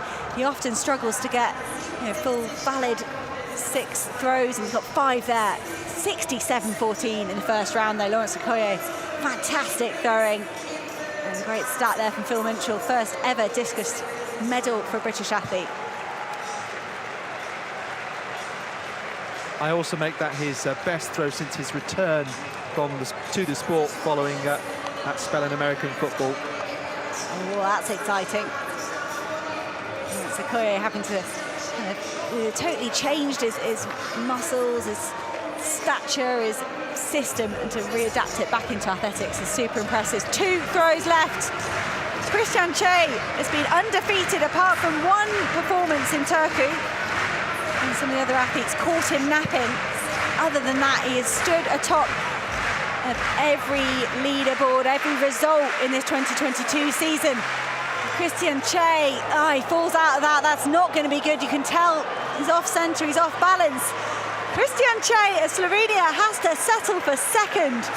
That's got to be one of the biggest upsets we've seen at the European Championships. Don't like to hang gold medals around people's necks before they've got them, but Christian Che with a championship record in the qualifying rounds.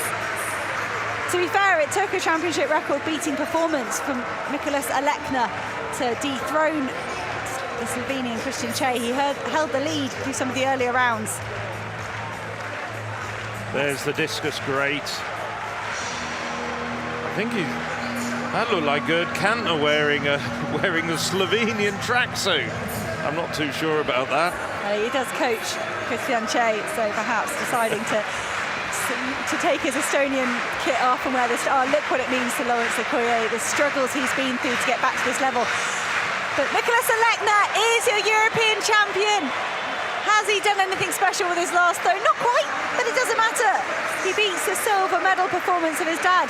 But Julius Alekna, he picked up a silver medal here 20 years ago, and now his son, Mikolas Alekna, goes one better. He looks almost slightly apologetic, like he can't believe it. Mikolas Alekna, European junior champion, world junior champion, world silver medalist, and now European champion. What a 12 months for the 19-year-old.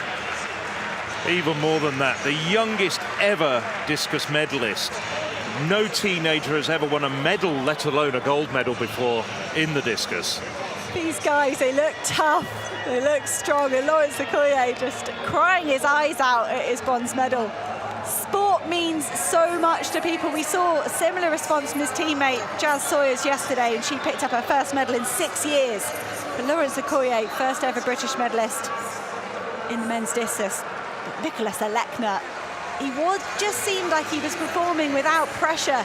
He looked relaxed, he looked like he was enjoying himself. Big smile from the Lithuanian to go with a big gold medal, championship record.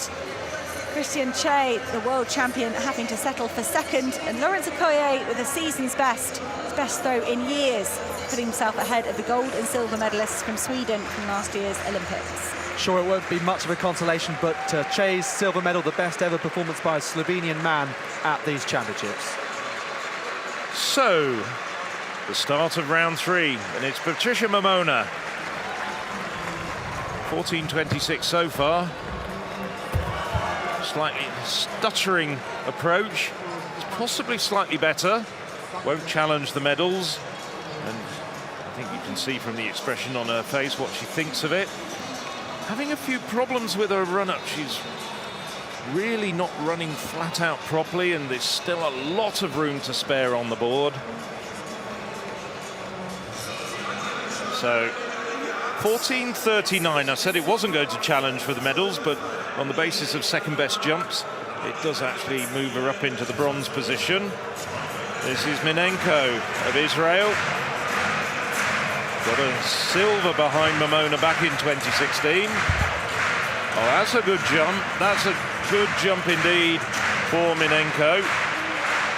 It's an improvement on 14:20. It's very confusing. I mean, we talked about this earlier in the championships. That Israeli kit is almost exactly the same as the British kit. It's almost exactly the same pattern. The only difference is the flag and the name. So Minenko then moves back into the bronze medal position. 14.45 for the Israeli. More glory shots of Alekna. Christian Che gamely smiling and congratulating the rest of his competitors. But he said his Diamond League record holder this season. He's being politely informed he's got his flag the wrong way around. It's pretty hard when it's hiding behind your back. Christian Che, it's a good medal. He's collecting medals through his career. When you've gone pretty much undefeated in a season, to lose a championship, you probably don't care about wins on the circuit. I'm sure he'd trade pretty much all his Diamond League wins in for a championship gold medal. What a battle we're going to see between these men over the years. Christian Che, still just 23 years old. Alekna just 19. Lawrence Ikoye, what a return to the sport. Alex Seftel, my co-commentator, quite rightly pointing out that's his longest throw since his return from the NFL. Only by 1 centimetre. That's all you need. He was only in the bronze medal position by 2 centimetres ahead of Simon Pettersson, so every little counts. We're looking at the warm-up area just across the road from the stadium in this Olympic Park here in Munich. Dina Asher-Smith, Lika Klaver, Mujinga Kambunji before that, who came close to winning the 100 title, which was taken by Gina Lukenkemper sensationally in front of her home crowds, and that will be the last event of this evening's session. Well, Alekna now faces a bit of a dilemma, because I'm sure he's going to want to go on the international circuit for the remainder of the season. As you can see, Guzius and Stahl having a good time together. But his university, the University of California at Berkeley, where he's entering his second year, want him to fly back there and start his semester. I think he might be able to negotiate a bit of a leave of absence after that. Here come the introductions for the women's 400 hurdles final. Kraftzucker, Germany, 4 consecutive national titles for her. 54.32 in Berlin this year. Sara Gallego, 2.5 seconds improvement since the start of last season. Spanish national record holder, age 21. Amaliu, Norwegian, 54.68 at best, a training partner of Karsten Warholm, the men's world record holder. And this young woman, also the fastest ever from her country. She broke that record again by 0.1 seconds in the semi-final. Vivi Lehikoinen, former European under-18 champion. Ayamide Folorunso, 2 times World University Games winner. 54.34 at best. Looking very relaxed here ahead of this final, as you'd hope all the athletes are. Victoria Tkachuk with the shades also. Nice to see athletes bringing out some personality in these introductions. So the second of the 2 Ukrainians, Anna Ryshkova, bronze medalist in 2018, silver medalist back in Helsinki in 2012, 52.96 at best. And she is the fastest ever woman over this event from Ukraine. But Femke Bol, the star of the show, aiming for a double that's never been done at the European Athletics Championships. She won the European indoor title over the 400 flat in Torun in Poland last year. And could she really light things up? Well, Daphne Schippers, the great sprinter, at the same age of 22, won the 100 and 200 double. But this would be more impressive. Karsten Warholm said, good luck, you're going to need it. But Bol, thinking that 400 flat was actually the tougher of the 2 races, she hoped to get a good night's sleep after winning that. But I could just continue throughout the whole race, really waxing lyrical about Bol's achievements. Of course, the great Fanny Blankers-Koen did 100, 200 and 80 hurdles treble at the World Championships in 1948, and then the Europeans in 1950. So what are we going to see from Femke Bol? To be honest, she's 2 seconds at her best in front of this field. So just maybe, even if she's been buzzing since winning the 400, she can still take this title. fairly comfortably. So Amaliul on the inside, Folorunso, Bol, Lehikoinen, Ryskova, Gallego, Tkaczyk and Karolina Krawczyk will get the biggest roar, perhaps from the home crowd. Or will that go to Bol? The final of the women's 400-metre hurdles. So Bol then, watch out for her in the orange and blue of the Netherlands. In lane 3, she heads out on this one lap with those barriers to negotiate. Third best all time, the only European who can live with the incredible Americans. Such amazing distances between the top athletes that we've seen at the Worlds and the Olympic Games, of course. As we have a look at going well on the outside is Krawczyk. There's the likes of Ryskova and Tkaczyk in the yellow and blue of Ukraine, trying to contend for medals, but Bol, as predicted, she's going to have it all her own way down this home straight. Ryskova almost in a different galaxy. It's the brilliant Bol with a delightful Dutch double, never done before at the European Athletics Championships. And she almost cannot believe it. And look at that time, 52.67, a championship record, breaking the mark of Natalia Anchuk from 2010, 52.92. No surprise, emotional for Bol, someone who has such incredible inner confidence at the young age of 22. Well, 50 years ago, we got so excited in this stadium in Munich. John Akibua ran 47.82, the first ever sub 48 seconds. And Femke Bol, she has achieved something truly remarkable here at the European Championships. Great to see two Ukrainians in second and third. Krawczyk taking the silver. Zyskova was in the bronze medal position, silver medal position for a while. I think she must have faltered as we were admiring Femke Bol's finish. But a championship record, 52.67. At this point in the season and this point in the championships, Femke Bol smiles, she looks relaxed, she looks like she's enjoying herself. But it was great to see the emotion pour out of her. But more Ukrainian emotion down on the track as well. As we were talking about, it was almost a separate race for the rest of the field. Tkaczyk coming through for the silver medal, Ryskova the bronze, but challenging right up until the last hurdle was Karolina Krawczyk. She almost got Germany's first medal of the evening. But as we look at the run-in here, as we see Femke Bol, at this stage, not really that far ahead of the rest of the field, but while the rest are struggling to retain their stride patterns, Bol just pours it on and runs away. And this is really where she wins races over the course of the final 100 metres. As you saw there on the overhead shot, Krawczyk, she was challenging for a medal and then just fell apart prior to the last hurdle, and she just drifted in last place as she went backwards. She just stuttered and almost clambered over. She'd really run so hard over the first 300 metres. But what more can we say about Femke Bol? She's done it all. And that is an absolutely brilliant double. Few people have done it at other championships, Commonwealth Games, Asian Games, but she's the first person to have done a major 400 and 400 metre hurdles double at a championship of this stature. Krawczyk and Zyskova sharing a hug there. Zyskova, of course, the silver medalist 4 years round, picks up a bronze here, and Krawczyk an inspired silver medal.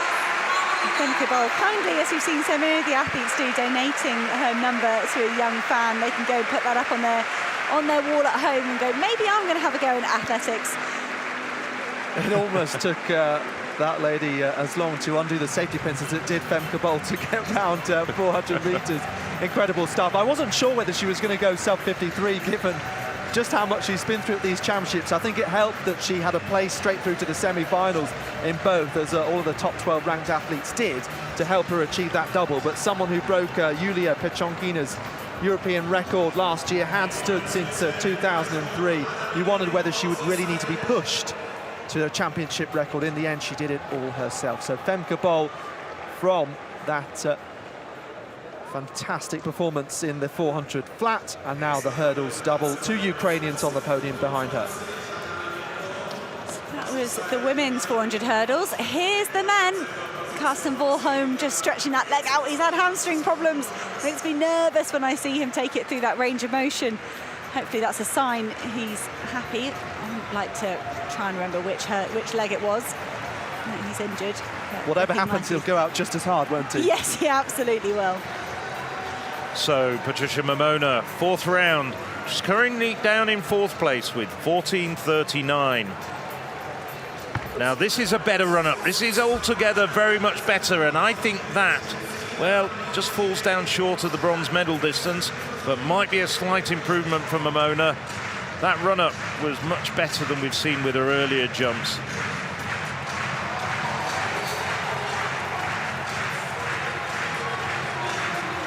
And it's better strike on the board as well. Momona still out of the medals, I think, subject to confirmation. Let's just wait and see what that distance is. 14:41 though. She stays in fourth. It's a 2 centimetre improvement though for her in this series. She's getting into a groove though. Don't count her out.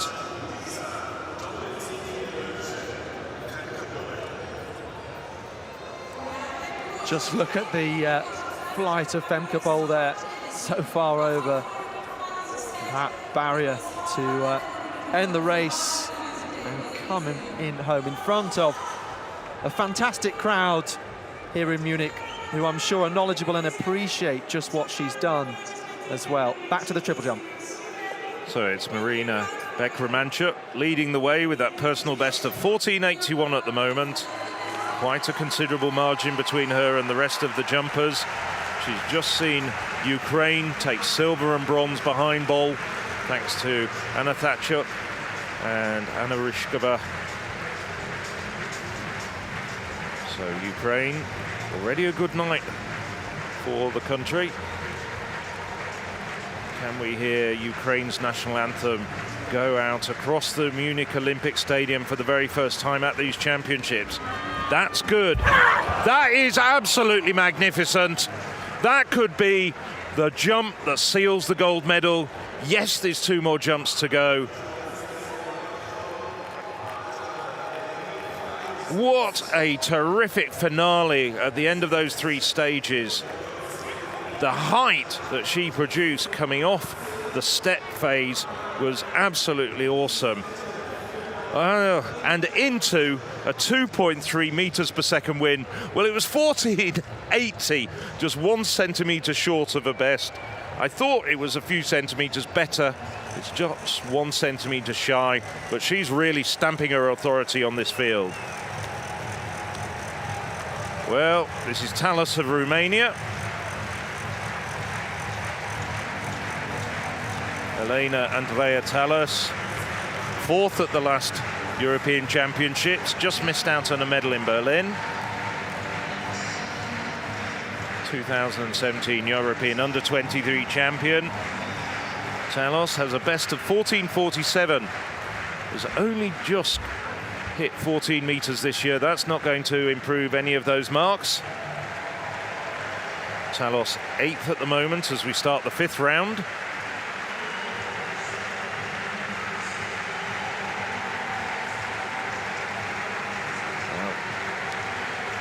Plenty to spare on the board. She's not quite having her best form this year. Minus 2.7 meters per second wind she was running into, and it looks as though the wind, which was on their backs earlier, has just swirled around and is now in their faces. We've seen before that this bowl of the Olympic Stadium can actually almost act like a mixer and send the wind flying around. So Sani Salminen. Salminen at the moment in 7th place at the moment.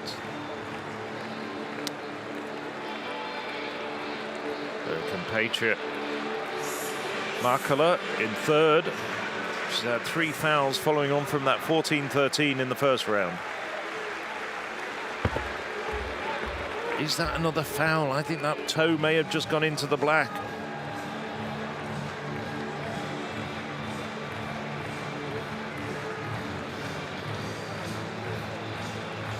Looking across, I think it is a foul. Let's double check. Yeah, it is. It's quite clear there. You could see Salmonen looking at her coach, asking for guidance. We saw that strong headwind for Beck Romanchuk, minus 2.3. So Salmonen and her coaching team trying to pick the ideal time to jump. There's a windsock down there, trackside. Beck Romanchuk takes herself away to congratulate the gold, the silver and the bronze medalists, Kachuk and Mazikova, in the men's and the women's 400 hurdles. So Naomi Metzger, 14:33 at the very early stages of that competition. That had her in the bronze medal position. She's subsequently slipped back to 6th, so she's been unable to improve on that opener. There's her coach, Aston Moore.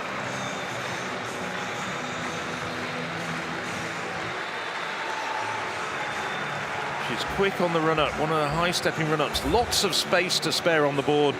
Comes down somewhat shy of the 14-metre mark, but she has one jump remaining, as do all the other jumpers who've gone so far. Naomi Metzger, another multi-talented athlete, someone who's done stand-up comedy and political punditry, and also as an artist. Her video of slipping on an icy puddle is still one of my favourite YouTube clips ever. If anyone wants to go and check that out. So Beck Romanchuk sitting pretty in the gold medal position at the moment. Now, Nila Eckert-Noah, 14:39. She jumped 14:53 in qualifying. That was a personal best. She can improve.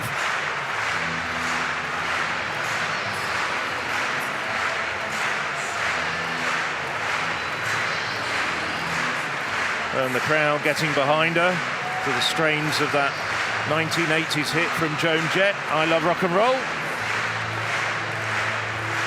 Well, this crowd are rocking and rolling, rhythmically clapping to try and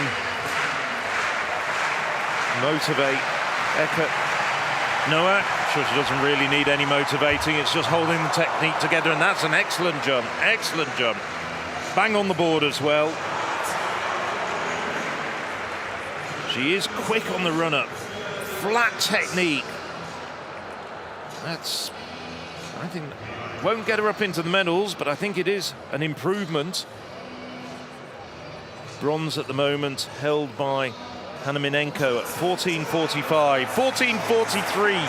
She's just 2 centimeters short of the medals. We've got those superimposed bronze, silver and gold lines. That gives commentators like myself a good hint about where they're actually landing.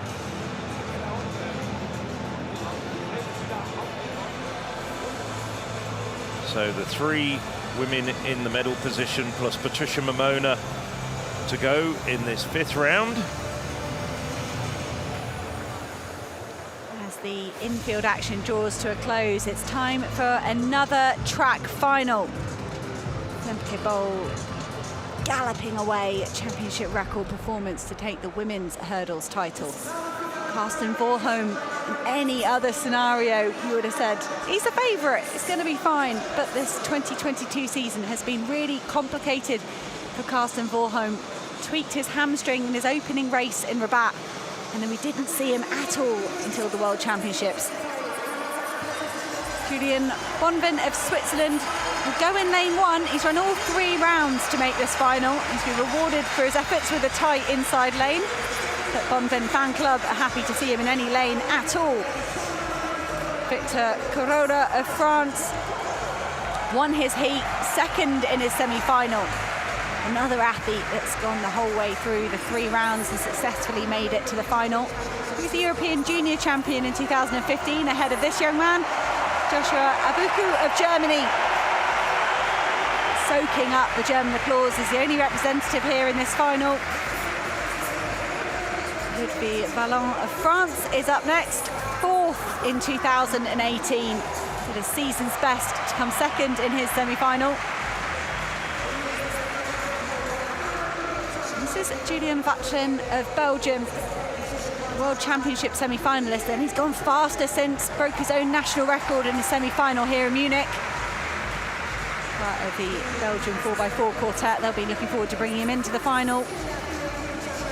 Yasmani Capello of Turkey, multiple medalist at major championships, silver last time round behind Karsten Warholm. He won his semi-final. qualify here for the final. Happio Wilfred of France is our penultimate competitor to be introduced. He was 4th at the World Championships by just 200ths. He was in the bronze position until Bassett of America just pipped him on the line. Carsten Warholm is the defending European champion. He's the Olympic champion, the world record holder. This 2022 season has tested the Norwegian. He did say what goes up must come down, but he's keen to get that momentum back going. He did all his rehab here in Munich. Said he was hoping for happier memories by the time he got to the end of this week. Really competitive field down here. Wilfred Happio took nearly 3/4 of a second off his personal best to come 4th at the World Champs. It's good lane draw for Happio as well. He's got Carsten Warholm to aim at outside of him, as does Julian Vatchen. You want to be looking at those favourites. You can gauge your effort from them. So Bonvin in 1, Vatchen in 2, Happio 3, Warholm 4, Valiant in 5, Capello 6, Abuku 7, Corolla in lane 8.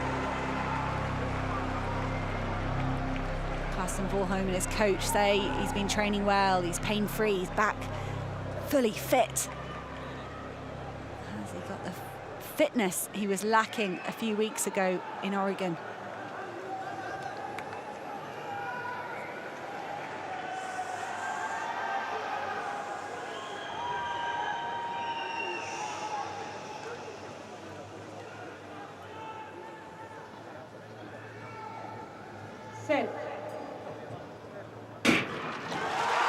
Glad we got a clean start there. There was noise in the crowd. So, lane 4 is Carsten Warholm, the world record holder. He's moving up along the Frenchman beside him. Has he taken Wilfred Happio with him?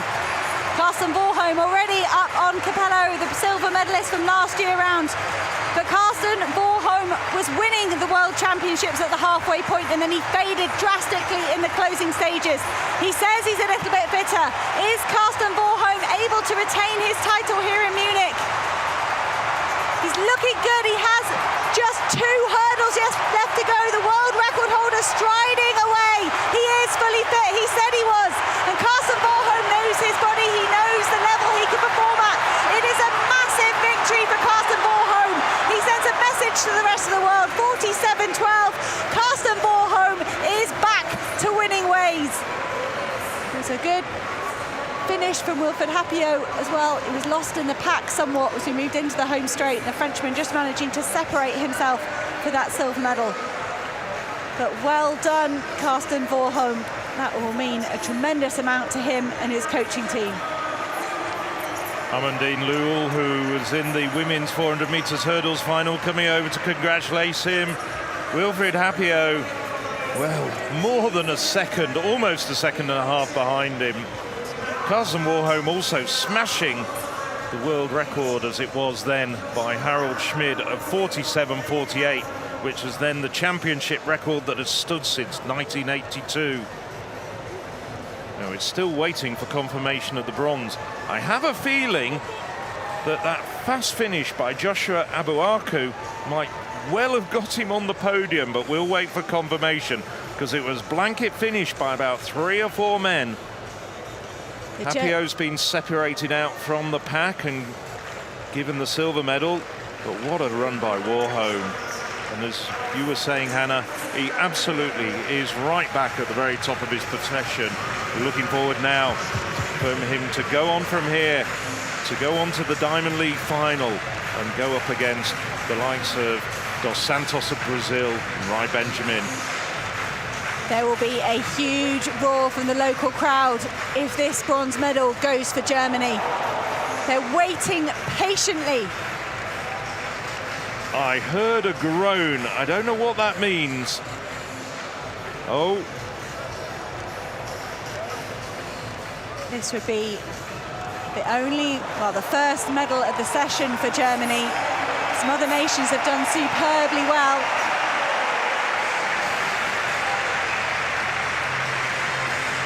Well, Abuaku, oh, it's gone to Capello. Oh, okay, all right, must have been a real blanket finish for third and fourth.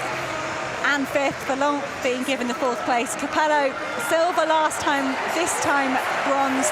Personal best for the German in fifth place in the end.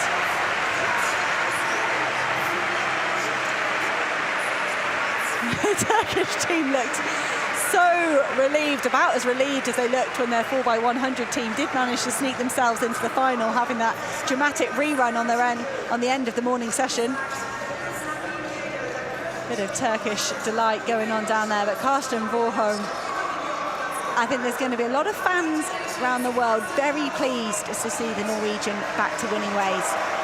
And like you said quite rightly, Phil mentioned we've got a few one-day spectacular events coming up.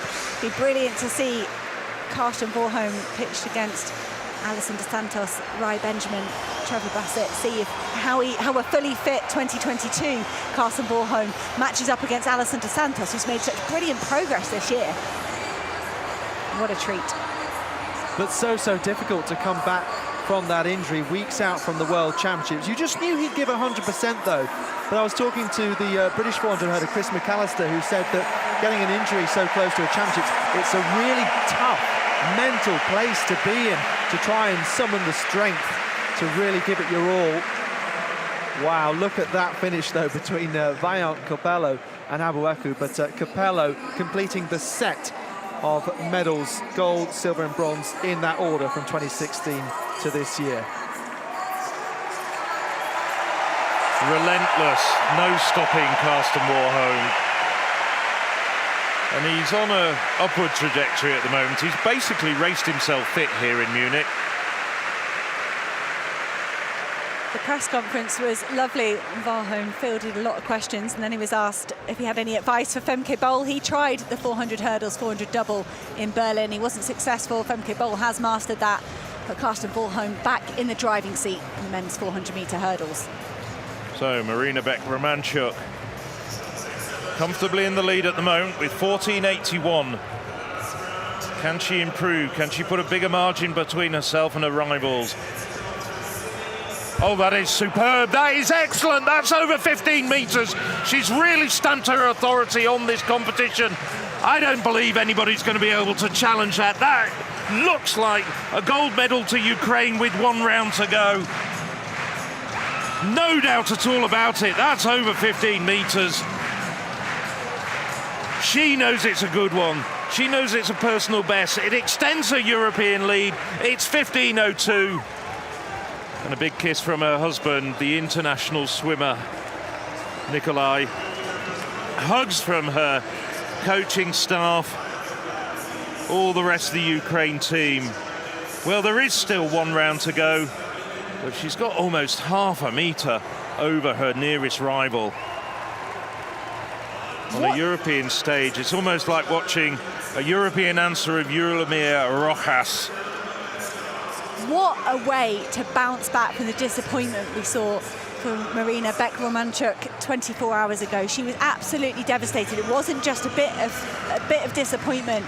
She was crying. See her coaching team crying now. She was inconsolable 24 hours ago, and now she's in a gold medal position. Well, we're now back on planet Earth and into the 6th round.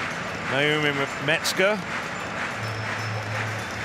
Smile on her face. Oh, and there's Jasmine Sawyer, the woman who deprived Beck-Romanchuk of a bronze medal in the long jump.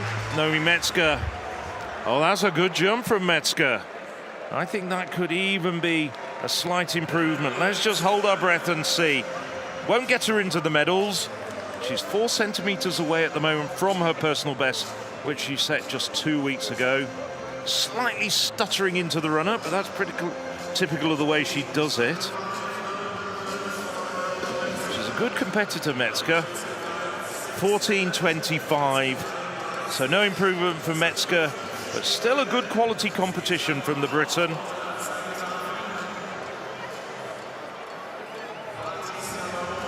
So next up will be the former champion, Patricia Momona. Well, Momona in Tokyo jumped 15:01 to take the silver medal behind the incomparable Venezuelan Yulimar Rojas. I put my hand on my heart and say I don't think Momona's got a 15-meter jump in her tonight.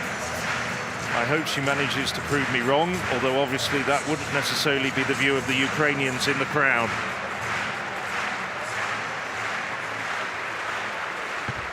No, she's overstriding old Ed. No, it's all gone horribly wrong there. She's out of the medals on this occasion. But a big smile from Patricia Momona, who's usually such a big-time competitor. So no double Portuguese gold after Pedro Pablo Pichado won a couple of nights ago the men's competition.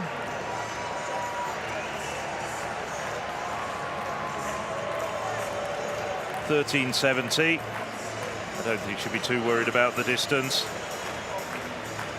Doesn't improve Patricia Momona's 14.41 from the fourth round.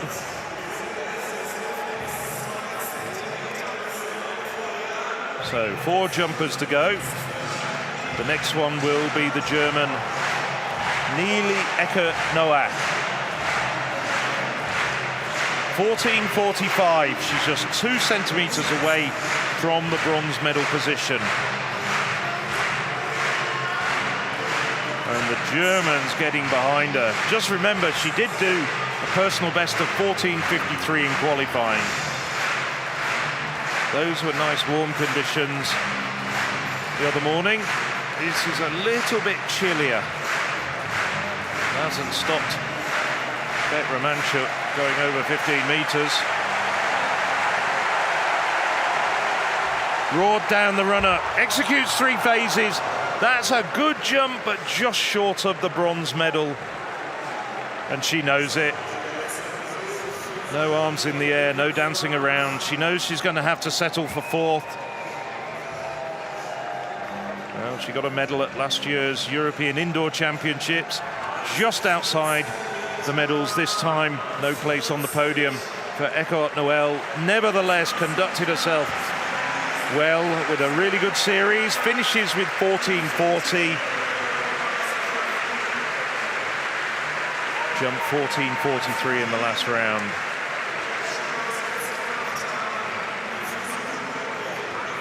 So we now know who the medalists are. And in the bronze medal position, Hanna Minenko. Jumped 14.45 in the 3rd round into quite a strong wind of minus 3.2 meters per second. Just wonder how far she could have gone if she'd have had a wind on her back like that. So Minenko carry on a very good championships from Israel. There's some of the other members of the Israeli team in the audience.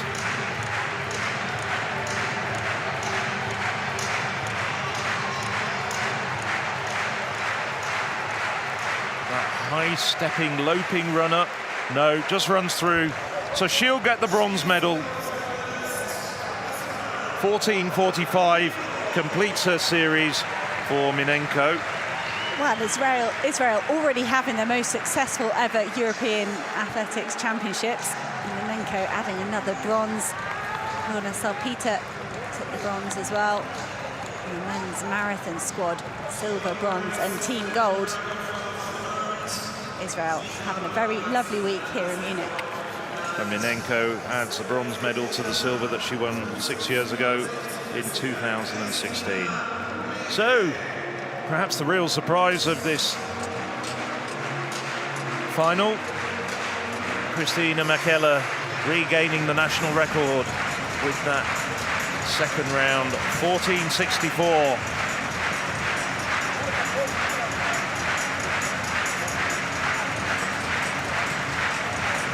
Well, we've had 1 gold medal for Finland tonight. Can Mäkelä make it a 2nd? It's a tall order, but she's giving it everything. I think that might be a foul, though. Let's just double check. Nevertheless, yes, toe into the black, but she's got a completely unexpected silver medal and a national record to boot with 14.64. So many major championships finals for Michela, but usually between 6th and 12th place, so it means so much. Well, the first gold medal of these championships to Ukraine, and it goes to Marina Beck-Romanchuk. She's been on the road since the Russian invasion. Flew from Belgrade to a training camp in Portugal.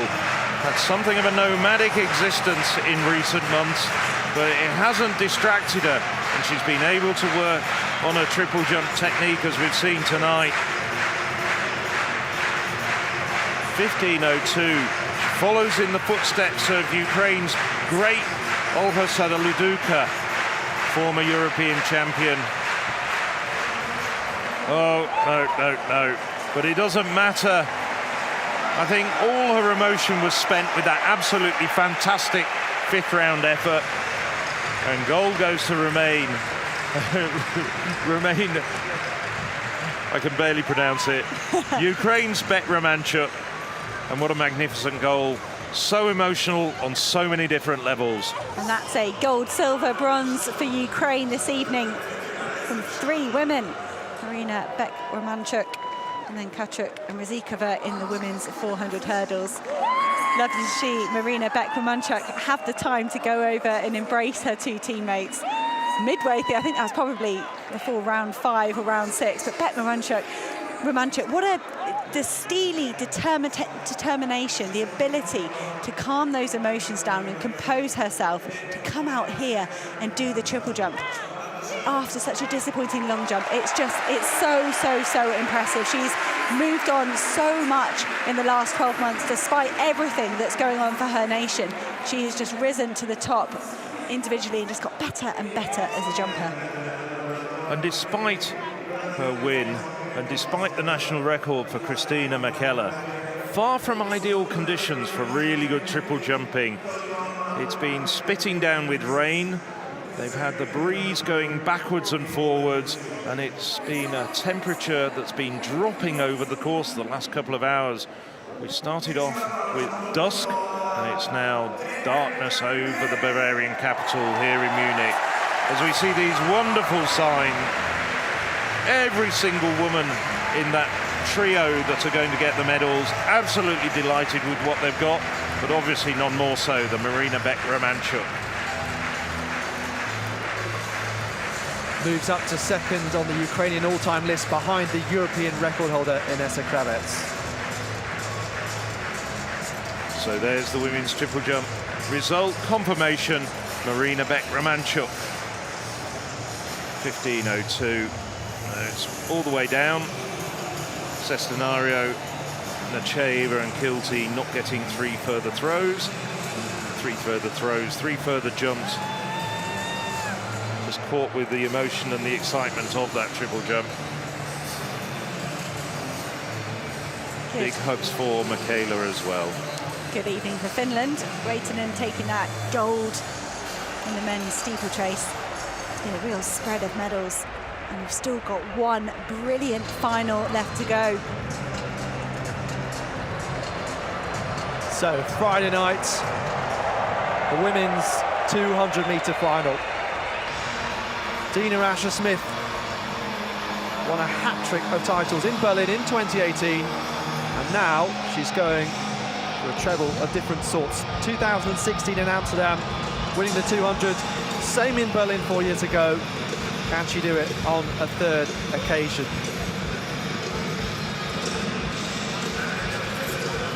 Of course, you also have Mujinga Kambunji, the Swiss record holder, who just missed out in the 100 meters, and she'll want to go one better. Let's see who else might contend. The full lineup, starting with Charles Grebor, France, University of Oregon athlete, who was delighted, of course, to make the World Championships there. 1.2 seconds outdoor PB improvement this year. Alexandra Burkhardt, the Winter Olympian and bobsleigh 2-woman silver medalist. Big applause for her. 23 seconds dead at best. Over to Ida Karstoft, who this year has had an incredible season. Danish record holder in the 60, 100, 200 and 4x100 meter relay. Breaking the long-standing record from 1983. And now some 6/10 faster. Dalia Codari of Italy, the European under-23 champion, stepping up to the senior stage here, the best of 22.6. Plenty of the Italian faithful.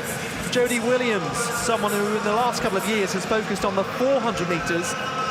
A terrific teenage sprint sensation, has spoken a lot about how she's tried to fight to transition to becoming a senior athlete,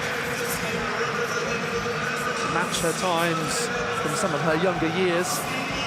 This is Lieke Klaver then, European indoor 4x4 gold medal winner, looking for her first individual international medal though. Mujinga Kambinji, often a fan favourite, 22.05, her new Swiss national record. Perhaps doesn't get the credit for how consistent she is as well. Silver medalist in the 100, bronze medalist back in 2016. Dina Asher-Smith, a big smile for her. Also the world 200-metre champion back in 2019. This year getting a bronze in Eugene up against the incredible Jamaicans. And she'll want to add to her list of titles. Well, the championship record has stood since 1986, 21.71 for Heike Dressler, who has 5 European titles. Dina Asher-Smith going for that same number, by the way, if you include the relay. They also both have 1 silver to their name. Dressler equaling the world record at the time in her home country in Germany. So there is Asher-Smith from lane 5. Klaver alongside, a great 400 runner as well, but enjoys this shorter event more. Mujinga Kambinji, who had that lead of a couple of meters in the 100 final, but it was a German who came through. And Alexandra Burkhardt seems to have grown in confidence through the rounds. Just 400th off her PB this year, 23.04. But Asher-Smith, the only athlete in this field who has gone sub 22 seconds. 21.96 this year, 21.88 her lifetime best. So final action of the night. Burkhardt, Codari, Kambinji, Klaver, Asher-Smith, Karstoff, Grebo and Jodie Williams on the outside. The final of the women's 200 metres.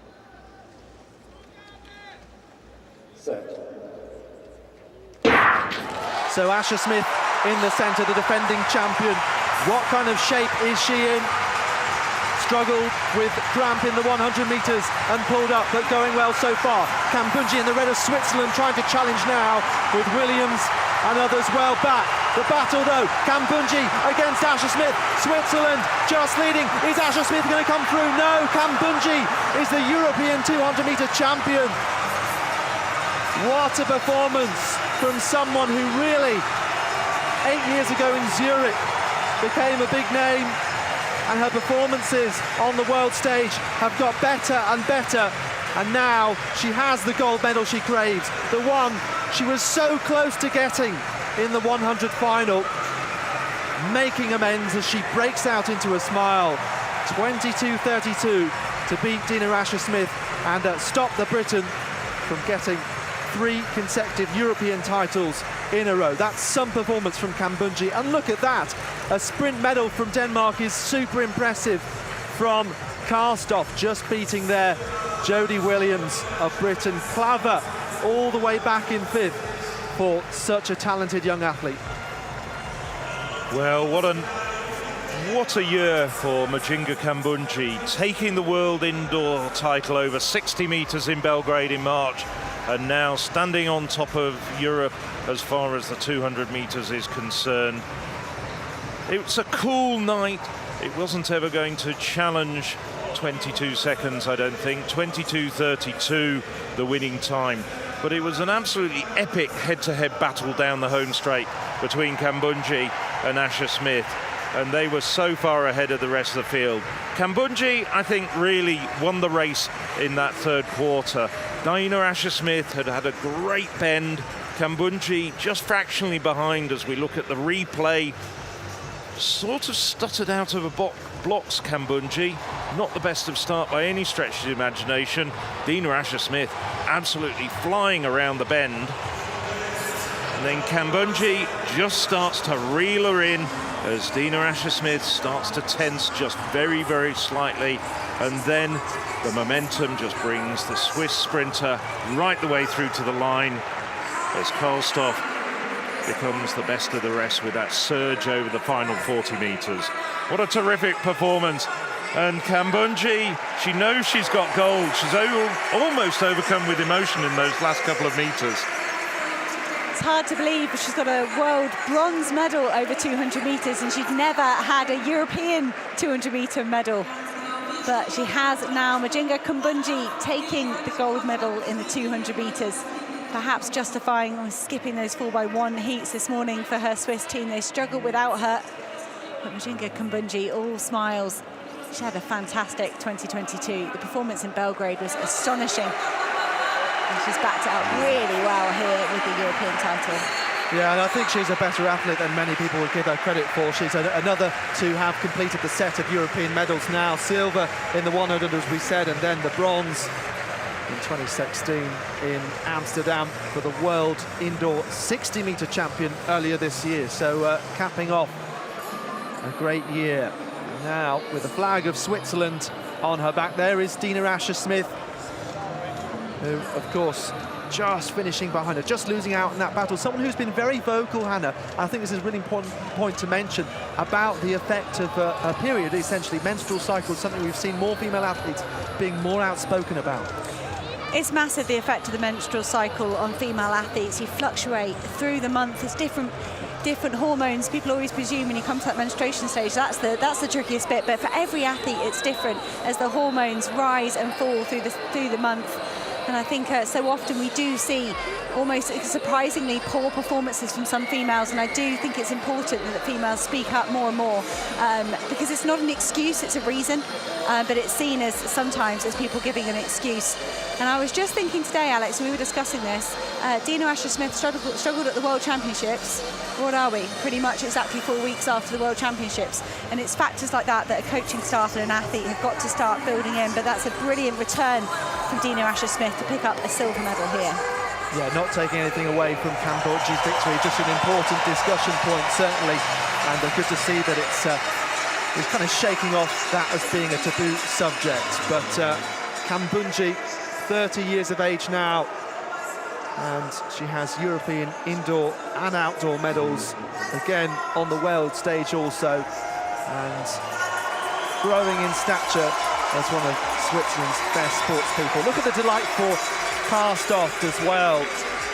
The Danes, they've had a crop of sprinters getting better and better, setting national records in the relays. We saw that again this year. Karlstoff, the best of the lot, along with the improving Matilda Kramer and Astrid Glenna Franson.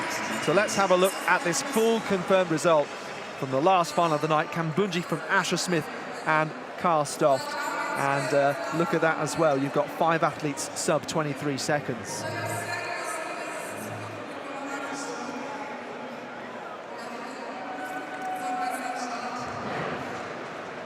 So Mujinga Kambundji, what an image there. And what an image there. The Swiss fans, well, we saw them flooding into the stadium the other night for Annick Kalin. This has been a great night. Switzerland taking their first gold medal of these championships. Karlstoff, she's been so consistent. She's taken about 4 increments out of the Danish 200-meter record over the course of the season. I think, without checking my notes thoroughly, she actually ran under 23 seconds for the very first time earlier this year, and has just improved and improved and improved. And I'm sure another year and Karlstoff's going to get up there with the likes of Kambundji And the Britons, like Dina Asher-Smith, who we're seeing giving her interviews there to the British media. Kabunji and Karstoff still out there. Well, certain similarities between the Danish and the Swiss flag. Did you know the Swiss flag is the only square flag in Europe? There we go. I know my flags. They're all the way around the stadium often, so you do get a good chance to have a look, don't you, normally? Well, Njinka Kabunji really rose to prominence about 6 years ago with some impressive performances at the European Championships in Zurich last year. There's the athletics medal table. Still Germany on top of it with 5 gold medals. Great Britain and Northern Ireland, 14 medals overall. Switzerland get their first gold tonight. Ukraine get their first gold tonight. Lithuania get their first gold tonight. So 19 countries have now got gold medals out of the 35 on offer as we roll down the medal table. And this is the European Championship medal table, the multi-sport medal table. Germany on top with 19 golds, but just like the athletics, Great Britain has got the biggest tally. Lots and lots of countries. Well, this was a great night for athletics. We had 8 gold medals decided in our sport here in the Olympic Stadium. The overall medal table shows who's been getting all the medals across the 9 sports that make up this multi-sport European Championships here in Munich. Well, out of those 8 gold medals tonight, 7 different countries. Just Great Britain getting double golds through Zarnell Hughes and Laura Muir in the men's 200 and the women's 1500. Tomorrow, it all starts again at 8:30 in the morning in the centre of the town. The men's 20-kilometre race walk at 8:30 in the morning, followed a little bit later by the women's 20-kilometre race walk. Well, I hope you've enjoyed tonight's absolutely fantastic session of athletics. This is tomorrow night.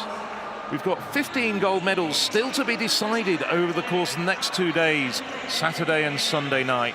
Please do continue joining us on the European Athletics live stream, because we've got all the action. We're just going to be showing you every single minute.